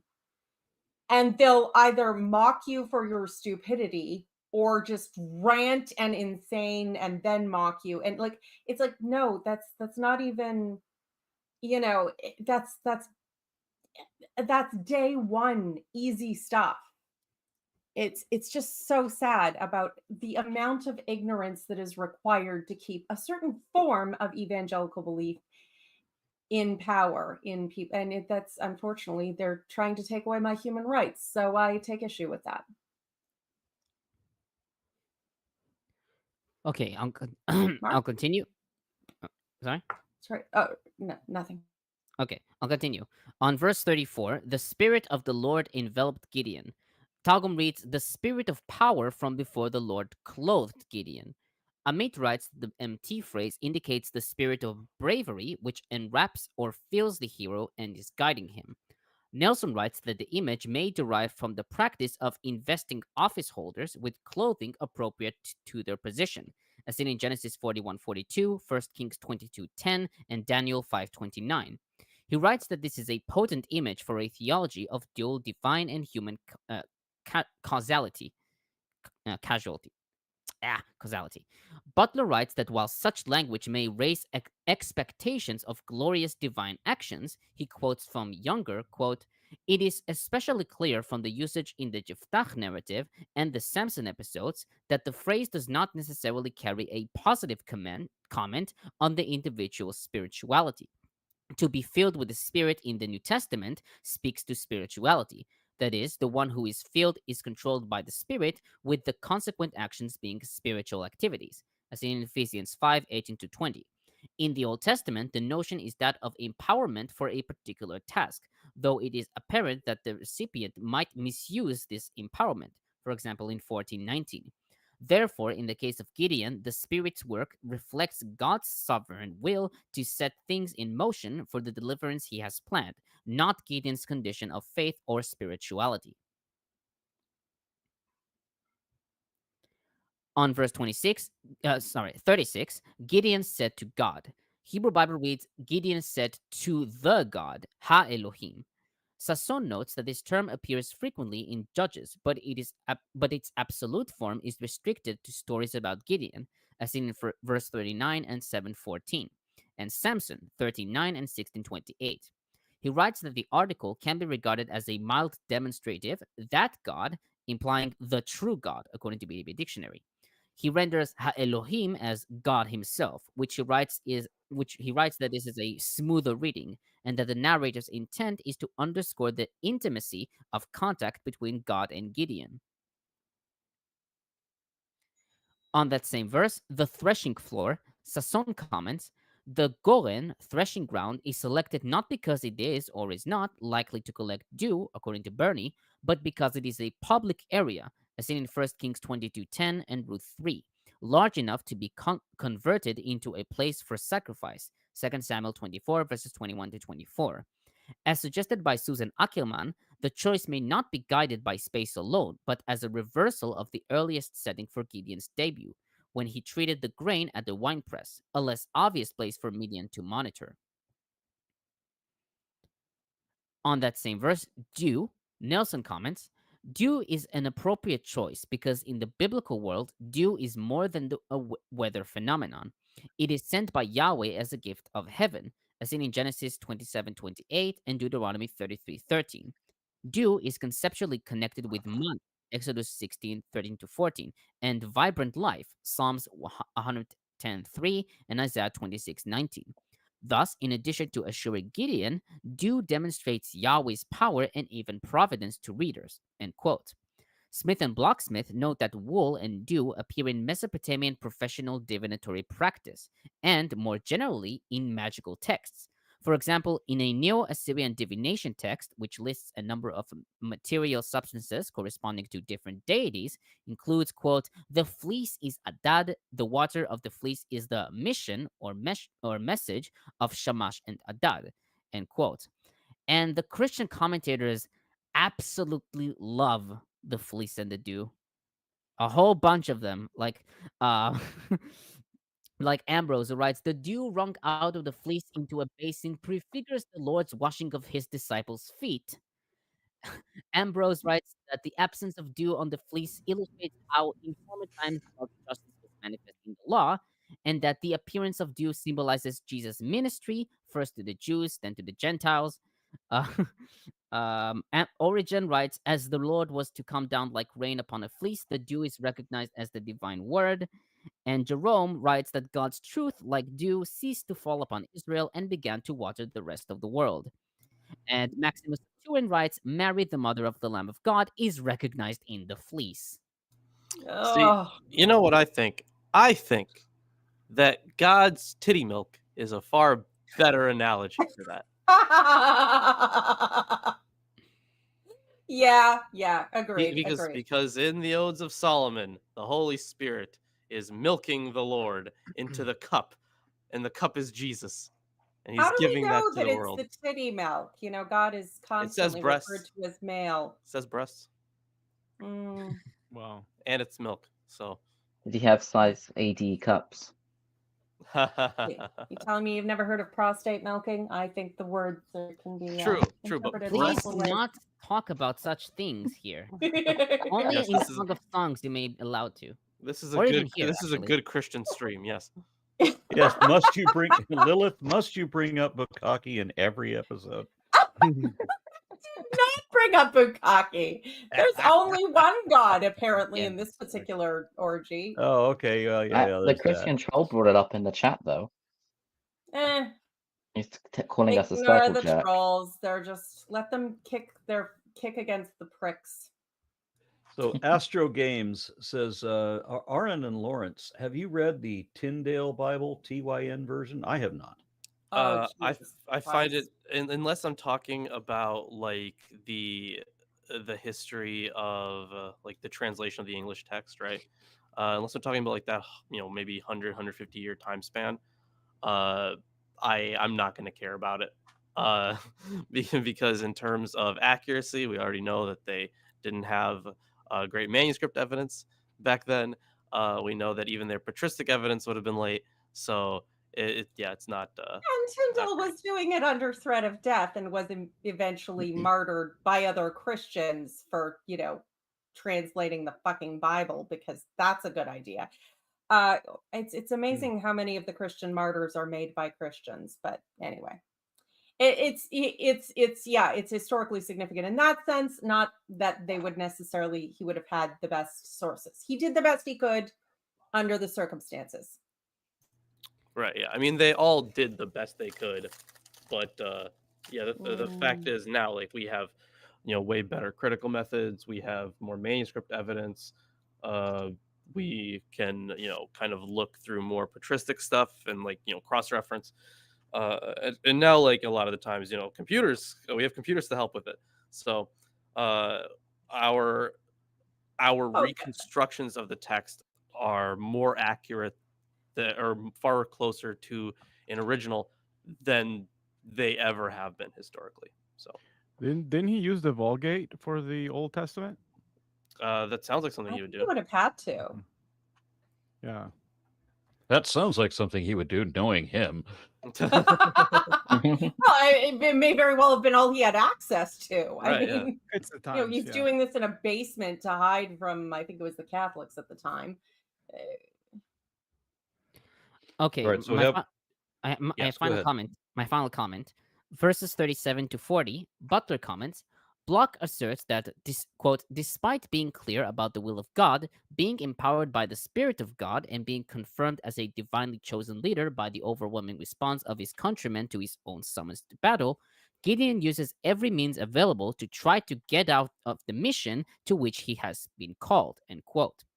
We see only what God did. We do not hear how Gideon reacted. We never hear a word from God. Thus, in this test narrative, we find a bit of distance developing between Gideon and God. We see God proving faithful even when Gideon fears divine anger. We hear Gideon asking for proof of God's saving presence, but we do not hear Gideon renewing his commitment. That response comes in the next narrative scene. This one leaves us knowing more about God, not more about Gideon. The narrative tension, or what narrative tension there is here, revolves around God's reaction and the possibility of God's anger. As Bloch has seen, we do discover that, quote, unlike Yahweh, Gideon is not true to his word. Gideon's refusal to believe and or accept the divine word and the divine sign leaves the reader suspicious that Gideon is trying to get out of his assignment, end quote. Younger underlines the fact that, quote, contrary to popular interpretation, these fleecings have nothing to do with discovering or determining God's will. The divine will is perfectly and absolutely clear in Gideon's own mind. Note the wording in verse 36, end quote. But as Amit describes the state of affairs, quote, he needed numerous signs like a person addicted to tranquilizers. Oh, how Okay, dare you so- want evidence? Yeah, so you know how the religious apologists will often take a sentence from a scientist or a document from a scientist and pull out one sentence that by itself says exactly the opposite of everything else, right? Right. And yeah, the quote mining. Well, now I can do that with what Tomer just gave us, because now I can quote a biblical scholar and who says we do not hear a word from God. Yeah. Fair. Fair. Yep. That's absolutely what the biblical scholar said. All right, are we moving on to what is it, to 7. Judges 7? Yes. Okay. Ooh, are and we I going to will get to take the over. good stuff? That Yeah. And I that's will the take over reading. the water test, the water drinking test. Mm, Oh yeah, getting an army together, you know. and the possession en masse. And the dream of the Midianites. Yeah. Okay, to begin. Early in the morning, Jerubbaal, that is Gideon, and all his men camped at the spring of Harod. The camp of Midian was north of them, in the valley near the hill of Moriah. The Lord said to Gideon, "You have too many men. I cannot deliver Midian into their or Israel would boast against me." God can use whatever voice he wants. My own strength has saved me. Now announce to the army, anyone who trembles with fear may turn back and leave Mount Gilead. So 22,000 men left, while 10,000 remained. But the Lord said to Gideon, there are still too many men. Take them down to the water, and I will thin them out for you there. If I say, this one shall go with you, he shall go. But if I say, this one shall not go with you, he shall not go with you. Oh, I don't know. That's kind of complicated. Can I understand that? So Gideon took the men down to the water. The Lord told him, separate those who lap the water with their tongues as a dog laps from those who kneel down to drink. How do you... You're going to separate the ones who lap the water with their tongues. You're going to separate those from the ones who kneel down to drink. That's they there's scoop the up with ones their who like hands. dive face first into the Well, water the- because they're the so thirsty, interpretations and there's the vary. ones who cup it and bring it to their mouth. The interpretations vary. Look, I'm just Yeah, wondering. I that's- mean, you can't exactly lap it if you don't kneel down. But anyway, You can walk into the water up to your neck. True. Yeah. of course, Very. It's very hygienic. Yeah, except that's not what dogs do, is it? Okay, 300 of them drank from cupped hands, lapping like dogs. All the rest got down on their knees to drink. Okay, so they cup the water in their hands and then lap it like dogs?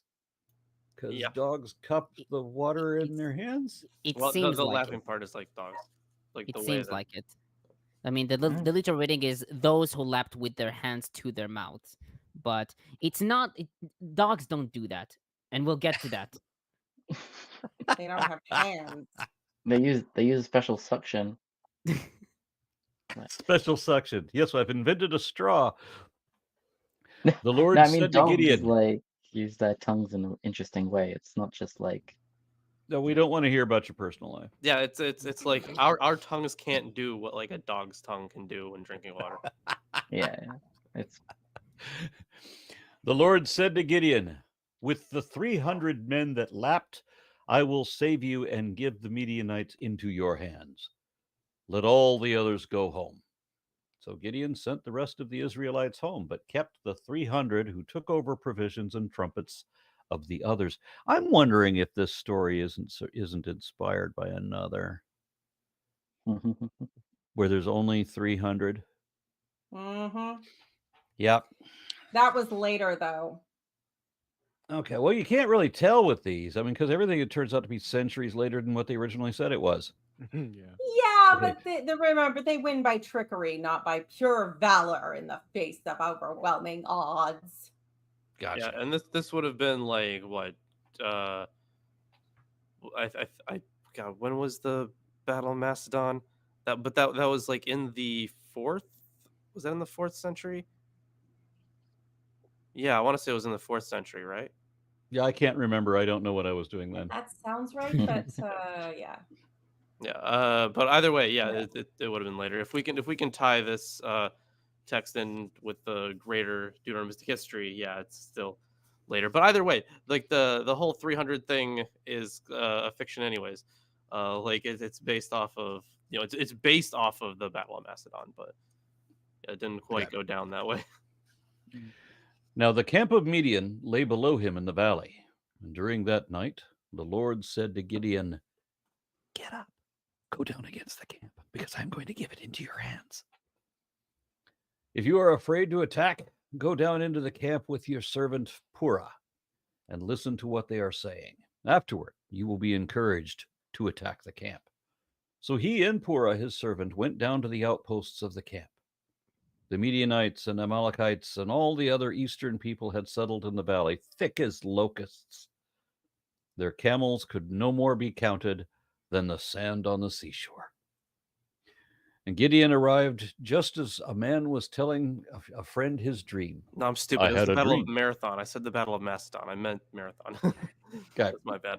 I had to correct myself there. Yeah. And I'd never heard that term before. Wasn't even going to question it because I figured you were just going to be right. Gideon arrived just as a man was telling a friend his dream. I had a dream, he was saying. A round loaf of barley bread came tumbling into the Midianite camp.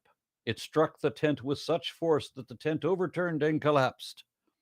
His friend responded, this can be nothing other than the sword of Gideon, son of Joash the Israelite. God has given the Midianites and the whole camp into his hands. When Gideon heard this dream and its interpretation, he bowed down and worshipped. And he returned to the camp of Israel and called out, get up! The Lord has given the Midianite camp into your hands.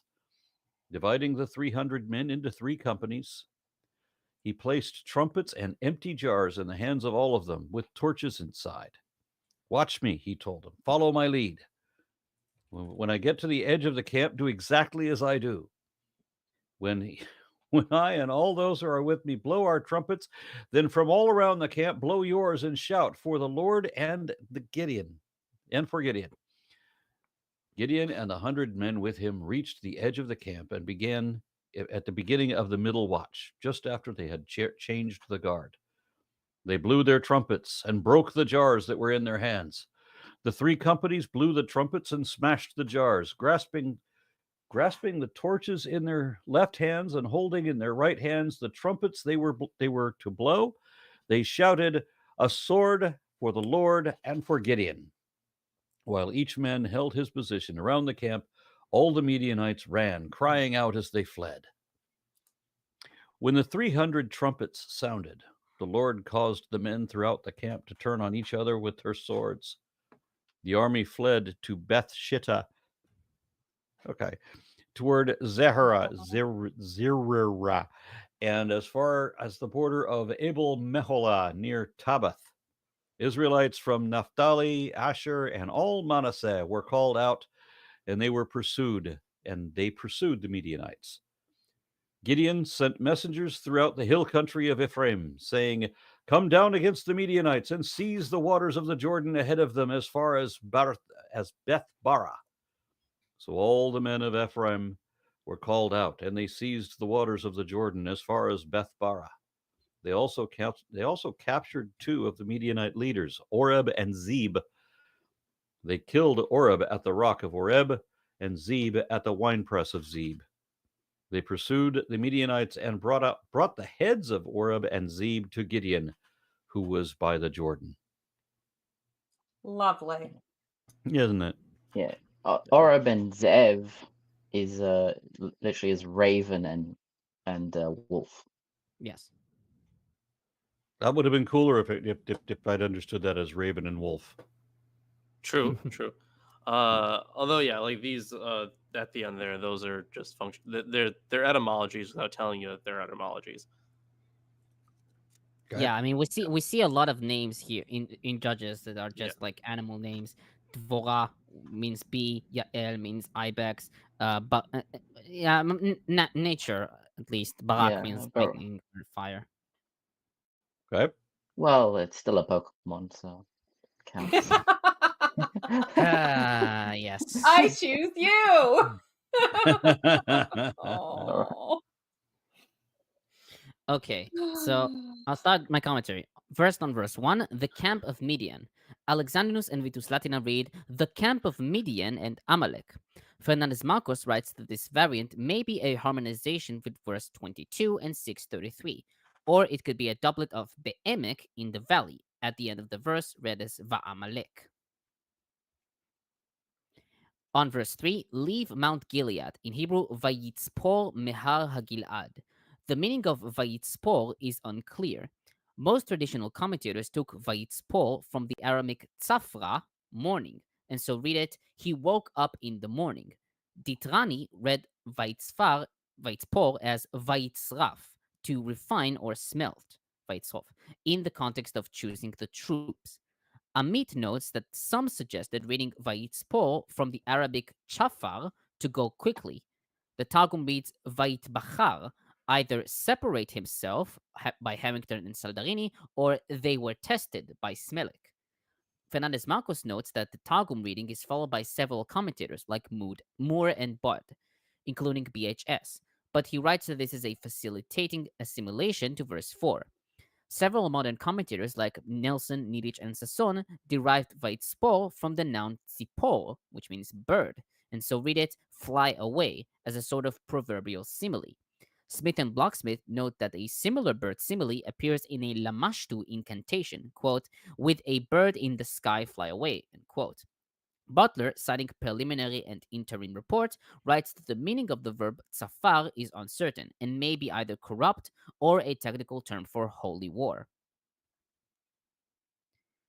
On verse 4, I will thin them out. In Hebrew, it's etzrefenu, from the root tzadik resh pei, to smelt or refine. Kimchi explains that this is, quote, similar to smelting the silver from the slag, end quote. Niditch notes that this root is frequently used in late biblical literature to describe God's weeding out of evildoers, as seen in Jeremiah 6:29, Zechariah 13:9, and Daniel 12:10. Others wrote that there is a pun between the verb here and vayitzpo of verse 3, with the root tzadik pei resh,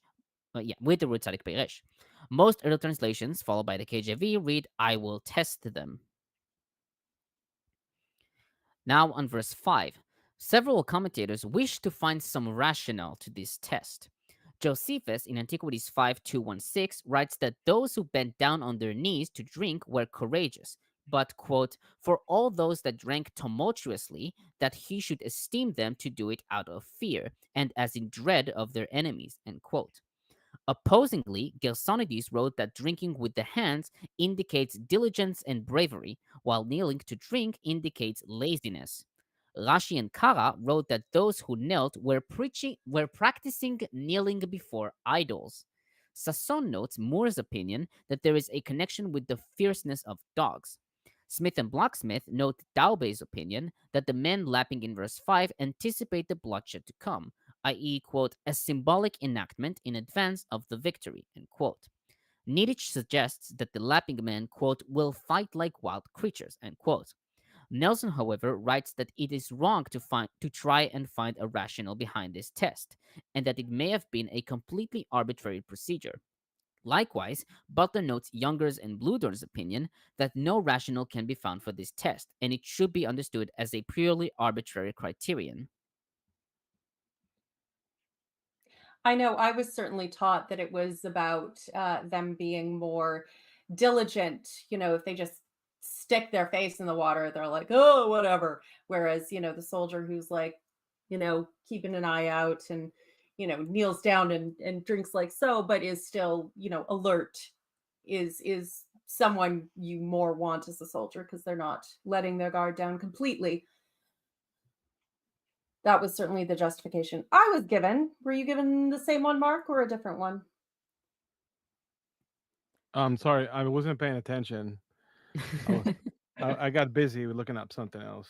Could you repeat that?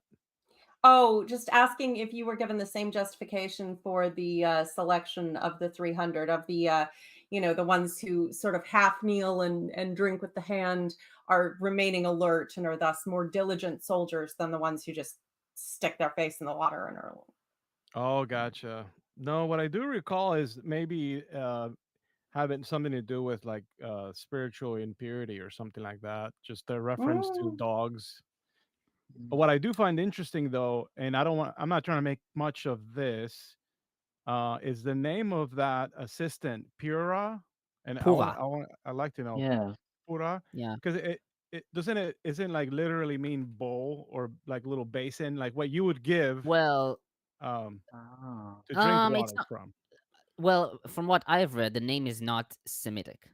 It's not a Hebrew name. Para means a cow, but Pura, I see one suggestion like bow, but that's not.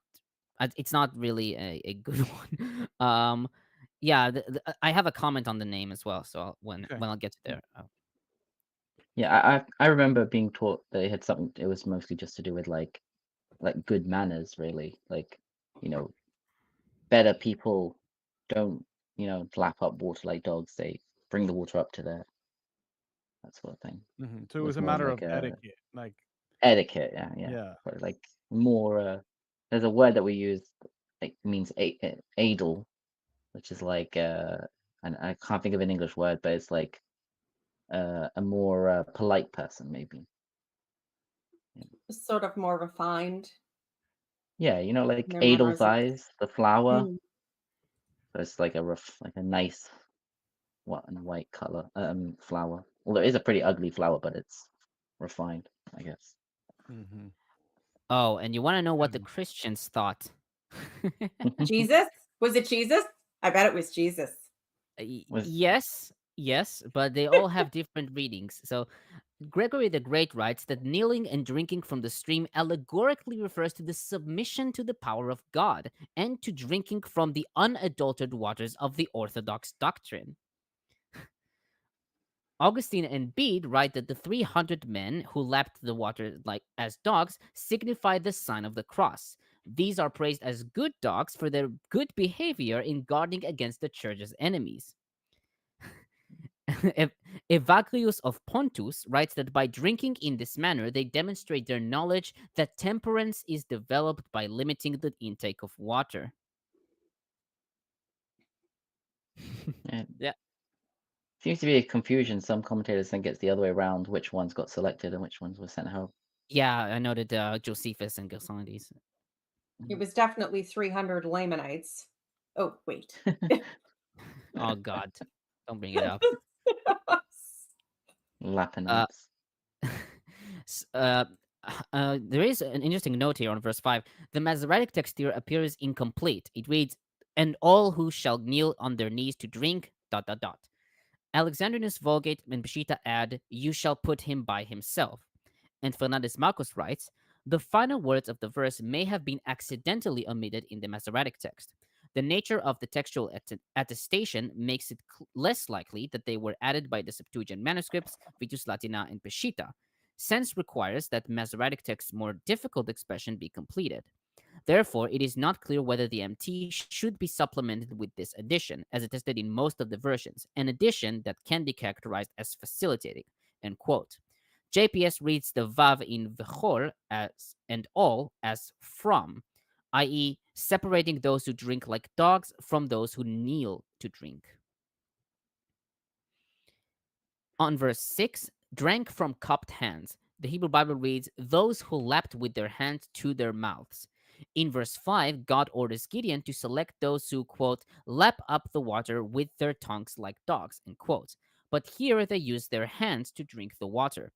Amit suggested that the text is corrupt, and the phrase beyadam el pihem, with their hands to their mouths, should be placed at the end of the verse, and thus read, "The number of those who lapped was 300 men, and all the rest of the people knelt on their knees to drink water with their hands to their mouths." Fernández-Marcos, however, writes that the reading of the Masoretic text is the more difficult, and may have arisen out of the very problem itself. Nelson writes that the dog comparison is not about using one's hand or paw, but about lapping with the tongue. For the kneelers, he writes, the position of the body is the decisive criterion. He suggests, from a rhetorical standpoint, that, quote, "the 300 are being associated with the despised status of dogs, so that is a surprise that they turn out to be the ones ultimately chosen," end quote. Smith and Bloch-Smith wrote that drinking with the hand for humans is regarded as analogous to drinking with tongues for dogs. Thus, quote, "the canine image itself does not seem to be the point. It is instead perhaps the posture and or the use of or not of hands, perhaps denoting readiness or alertness for battle.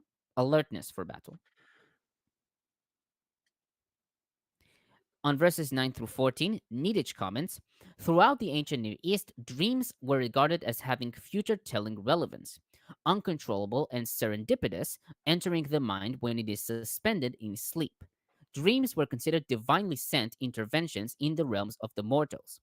Within the biblical tradition, examples are richly provided by the cycle of stories about Joseph, who has divinatory dreams and the ability, with God's help, to interpret the dreams of others. In this passage, the symbolic dream is combined with another sort of divinatory technique, the random overhearing of a statement by a passerby that can be understood as relevant to the listener's current situation. Gideon has a double divinatory experience, for he hears the dream report of a passerby and another's interpretation of it. What the interpreter says applies specifically and overtly to him." On verse 10, Pura, Smith and Bloch-Smith comment, "The name Pura in the Septuagint Farah is thought to be non-Semitic. Hess compares Hurian Purame and Uraratian Pura, both meaning servant, notably approximate to the Hebrew word Na'ar, were used here to characterize his relationship to Gideon. Thus, Na'ar looks like an interpretive key to the name. In context, the name might be emblematic of Pura, winepress, as in Haggai 2:16, an image in military victory as in Isaiah 63 verses 2 to 3. Perhaps then the name serves here to anticipate what is to unfold. In this reading, the name adds to the viticultural imagery in the place name, winepress of Ze'ev, in verse 25, and in the question posed after the battle in A2. Are not the gleamings of Ephraim better than vintage of Abiezer? The viticultural terms, not to mention the barley bread of the dream in verse 13, or the thresher in 8:8, are suggestive of the key role that agriculture plays in the Gideon cycle. The initial chapter is replete with such references, 6 verses 3 to 4, 11, 37 to 40. I need to drink. It's still quite a clever trick, because ordinarily in a army unit invading in this way, maybe at most 1 in 10 would be carrying a lantern or yeah, carrying the light. So by having everyone carry one, you in the dark, obviously this would only work in the dark, you inflate your numbers, and if you get people while they're sleeping, they're more disoriented, and causes this confusion. So it's kind of interesting. They're like, oh, it's the might of the Lord. I'm like, yeah, actually you just tricked them. It was good strategy, but the confusing people in the middle of the night who just woke up from sleep is not exactly magic. It's just kind of being a dick. SJL makes the comment that regarding the meaning of the water drinking, I was Catholic. We ignored it, along with 95% of the Bible. Oh, and Lily, you mentioned the trumpets again, the trumpets and torches. I forgot to mention that Ambrose writes that that Gideon's trumpets and lighted torches inside pitchers allegorically symbolize the mystery of the Trinity. Of course it does. Of Oh, course. geez. Because the lanterns in pitchers, which one is the Holy Spirit? Is the Holy Spirit the pitcher that you smash or what? I don't know. Oh God, it's a very long one. Sorry. Maybe I'll post it in the Discord, I guess. Yeah, they're pretty freaking ridiculous. So Yeah. Okay, now on verse 13, a round loaf of barley bread. In Hebrew, tzlil lechem seorim. The word tzlil is a hapax. Codex Leningrad has tzalul in the kere, and this is attested by Rashi, Kimchi, and Gersonides. Rashi read tzalul as clear, since, quote, the generation was clear of righteous men, end quote. Kimchi and Gersonides read tzalul as sound, from the root tzadik lamed lamed, to ring, according to Jeremiah 19:3. Thus, he heard the sound of barley bread rolling through the Midianite camp. Likewise, JPS reads a commotion. Kimchi also notes that some suggested tzlil from tzli, roast, i.e., bread roasted on charcoal. Early translations rendered tzlil as cake. Josephus, in Antiquities 5219, described it as, quote, a barley cake too vile for man's consumption, unquote. Kara and most commentators take tzlil to refer to a loaf. Halot suggests a possible Arabic cognate salah to become dry. Niditch suggested that lechem is identical to the root for another word, to make war, perhaps in accordance with traditional dream interpretation, where word association is assumed. The term barley bread also appears in 2 Kings 4:42. Smith and Bloch-Smith note King and Stage's comment that barley was considered the bread of the poor and was also fed to animals, as seen in 1 Kings 5:8, which is 4:28 in the Old Testament. They also write that barley bread is heavier than wheat bread, possibly suggesting a heftier weapon. And they further write, in the dream, the barley bread carries symbolic importance, as many commentators have suggested. Barley reflects Israel's subsistence economy, Deuteronomy 8:8, regarded as the food of the poorer classes and the symbol of Israel. It signals the arrival of Gideon's army. Sees the barley cake here as, quote, the staple fare of the enemy, end quote, rather than a symbol of Israel. The dream further marks a contrast with the tents of the nomadic Midianites. Compare their tents in 6:5. For stone, a smashed by a loaf of bread bears a comic appearance, quote unquote. It certainly is evocative. I mean, fair enough. Ooh, we were crushed by bread. That means Gideon. We're all scared. Yeah, guys, we should totally attack. They're terrified of us. They're running away scared. Guys, for real. Yeah. Now on verse 14, Gideon, son of Joash. Amit writes that the Midianites' precise knowledge of Gideon and his father's names emphasized the sign's greatness, since at this point Gideon was not yet famous. And Butler comments, the listening friend immediately interprets the dream as predicting Gideon's victory over the Midianite army. Bludorn may be correct in thinking that, quote, Gideon understands the interpretation and hence also the dream, as if he himself represented the bread and destroyed the Midianite camp, end quote. Schneider points out that, again, the Gideon narrative moves away from the Deborah reports. Quote, Deborah attributed the success to the deity, whereas in the Gideon/Jerubbaal episode, the deity has to orchestrate a scenario so that it would be difficult for Gideon to claim the victory for himself. On verse 15, he bowed down and worshipped. Hebrew Bible reads Vayishtachu, and he bowed. Sasson writes that, quote, prostrating himself, Gideon signals that he understands both the intent of the dream and the significance of its elucidation, end quote. Butler notes Younger's observation of the irony here. Quote, hearing the promise directly from Yahweh did not convince Gideon, but hearing it from the lips of a Midianite soldier does convince him, end quote. Targum reads, he gave thanks. On verses 16 through 18, Sasson comments, dividing a military force makes sense, especially because a night sky can hide numbers. A threefold division, Shlosha Rashim, is remarkably well represented in scripture, and it may well have been a standard strategy, seen in Judges 9:42-45 and 1 Samuel 11:11 and 13:17 through 18. No weapon is issued to the men, but each receives a ram's horn and an empty jar, with an unlit torch stuck in its mouth, likely to ease the transport. In imitation of Gideon, each is to blow his horn and shout the war cry. On verse 19, they blew their trumpets and broke the jars. Niditch notes that the tactics of shoutings and blowing the trumpets is reminiscent of the Battle of Jericho in Joshua 6. She writes that the use of torches and jar smashing suggests a ritual action and miracle account, and that such tactics are that of bandit warriors and richly invoke the flavor of ancient battler narratives. On verse 20, a sword for the Lord and for Gideon. In verse 18, Gideon orders them to shout for the Lord and for Gideon. Butler notes that BHS proposed to delete the trumpets that they were to blow and replace it with the sword, and thus read, and in their right hand the sword, and they called for Yahweh for Gideon, end quote. He writes, however, that this deletion, quote, misses the point of the story with its emphasis on Gideon's search for self-sufficiency and praise, and has no basis in textual evidence, end quote. Likewise, Fernández-Marcos writes that the actual reading of the MT quote, provides a tolerable meaning, end quote, and that cherev could be either a gloss or a war cry.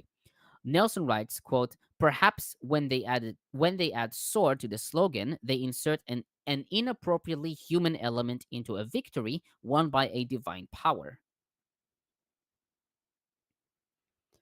On verse 25, Oreb and Ze'ev. Oreb means raven and Ze'ev means wolf. Smith and Bloch-Smith comment, the names of the enemy leaders, Raven Oreb and Wolf Ze'ev, are common nouns. The second serves in a martial image of Benjamin as a wolf. Yeah, in Genesis 49:27. Wolf and Raven sound like martial monikers, similar to other emblematic names for leaders. Gideon cuts down, Barak lightning, Deborah bee, and Nachash snake in 1 Samuel 11:1-2. The names of Oreb and Ze'eb perhaps evoke their predatory character in attacking Israel. Their pairing may be governed partially by sound, with both names ending in eb, a feature of traditional storytelling. Nelson suggests that the name of Ze'ev may have been an alternative designation for Zevach in the parallel story in 8:4-21. In that case, the two names would be oral variants, or a similar sounding animal name was adopted here to correspond to Oreb. On that same verse, rock of Oreb and winepress of Ze'ev. Butler notes Younger's observation of the irony here. A winepress and rock in Ophrah were the setting for Gideon's call to deliver the Israelites from the Midianites, 6 verses 11-20, end quote. He also cites Schneider, quote, throughout the Gideon story, actions not related to the making of wine were carried out at a winepress, end quote. And finally, they brought the heads of Oreb and Ze'ev to Gideon. Sasson comments, beheading is a grisly practice, with Babylonians assigning it to primordial days, when Gilgamesh triumphed over Humbaba. It is a form of desecration no less than humiliation, for in most cultures, the burial of corpses made incomplete by removal of the head effectively compromises the dead's afterlife. Oddly enough, wounded prisoners are known to beg for decapitation rather than suffer the pain and shame of a triumphal display followed by public execution. Beheading is messy and is not done just to end the life of victims, as when Judith murders Holofernes in Judith 13:6-9, or when Herod executes the Baptist in Matthew 14:1-12. Rather, it is used also to dispatch heads as a lesson to the living. Families receive them in revenge, allies in triumph, enemies in threats, in 2 Samuel 4:5-7, and gods in homage, in 1 Samuel 17:54 and 2 Maccabees 15:30. It must not be assumed, as had Bolling and many previous commentators, that Gideon had already crossed the Jordan when he received the ghoulish tribute. That's it for my commentary. Fair enough. Oh, oh God. Jerome writes that the names of Midian's princes reveal mysteries of the Savior. Of course. He's a lion and a lamb. He's not a raven or a wolf. That's not those are not the things. Yeah, raven and wolf, those were Odin's animals. Oh, Yeah. no. He writes that Oved means a hole in which a snake lures. Okay. All right. So now, dare we move on to 8? How long How is long 8? is 8? 33. Ooh. I mean, I think it completes the Gideon narrative if we'll do chapter 8. Okay. Who wants to read it? Is Lawrence with Lawrence, us? are you down? I think he froze. Not all at once. Either he's very unimpressed or he froze. Well, I read Yep. last time, so you know. Yep. Sorry, Lawrence? am I back? Yeah, Yep, you're back. You're back. Okay. Sorry, I missed the last minute there. Yeah. We Are we said down to move to Judges 8? Judges 8. Okay. I mean, I kind of got to get to a few things. I got to finish a paper. Okay. Okay. All right. So we will save Judges 8 until next week, Saturday. Yeah. Right? That works for me. Okay. Yeah. All right. Very good. Thank you, everyone. I'm really happy with the self-assembled team. How many times have you I know said it. this? I was just about to say exactly that. I know I've said this before, but no, Tomer's got to ride me about it. Well, Tomer has a little bit of that. I think he'd fit in well in Canada. He doesn't take compliments well. He's always apologizing, but I love it. This is the highlight of my week. Like, I just need I need a bit of blasphemy in my life, Yeah, I don't take compliments well either. I've come to discover, so I get you there. All right. So, anybody have any closing comments? Something about, I don't know, joining a Discord or something? Yeah, definitely. Join the Discord, which Aaron is in, and the Milwaukee Atheist Discord. And he's very active in the Discord, obviously. And I've already posted. I've already posted the link. And for those who have withdrawal from Tomer, Tomer is also in there, as is Isaac. I'm basically the only guy posting on Bible stuff, and nobody cares. Okay. Nobody cares. Someone said it sounded like you were reading the Silmarillion appendixes. Tomer, it's the Bible. What did you expect from atheists? I wouldn't say that. Dr. Kip and Chrissy are both in the Discord as well, and they also will post sometimes or have a discussion with Thomas sometimes in the Bible chat. And I would say that the best channel is the memes. I think we're pretty good at it. Whoever says lefties and atheists can't meme, they've never been to Milwaukee. That's where Umami hangs out, right? Yes. Yeah, I haven't seen her in a while in there. Yeah. She was in the chat today. Yeah, she'll hear it. All right. Well, I will see you guys a week from today. Thank you so much. Bye, everybody. See you.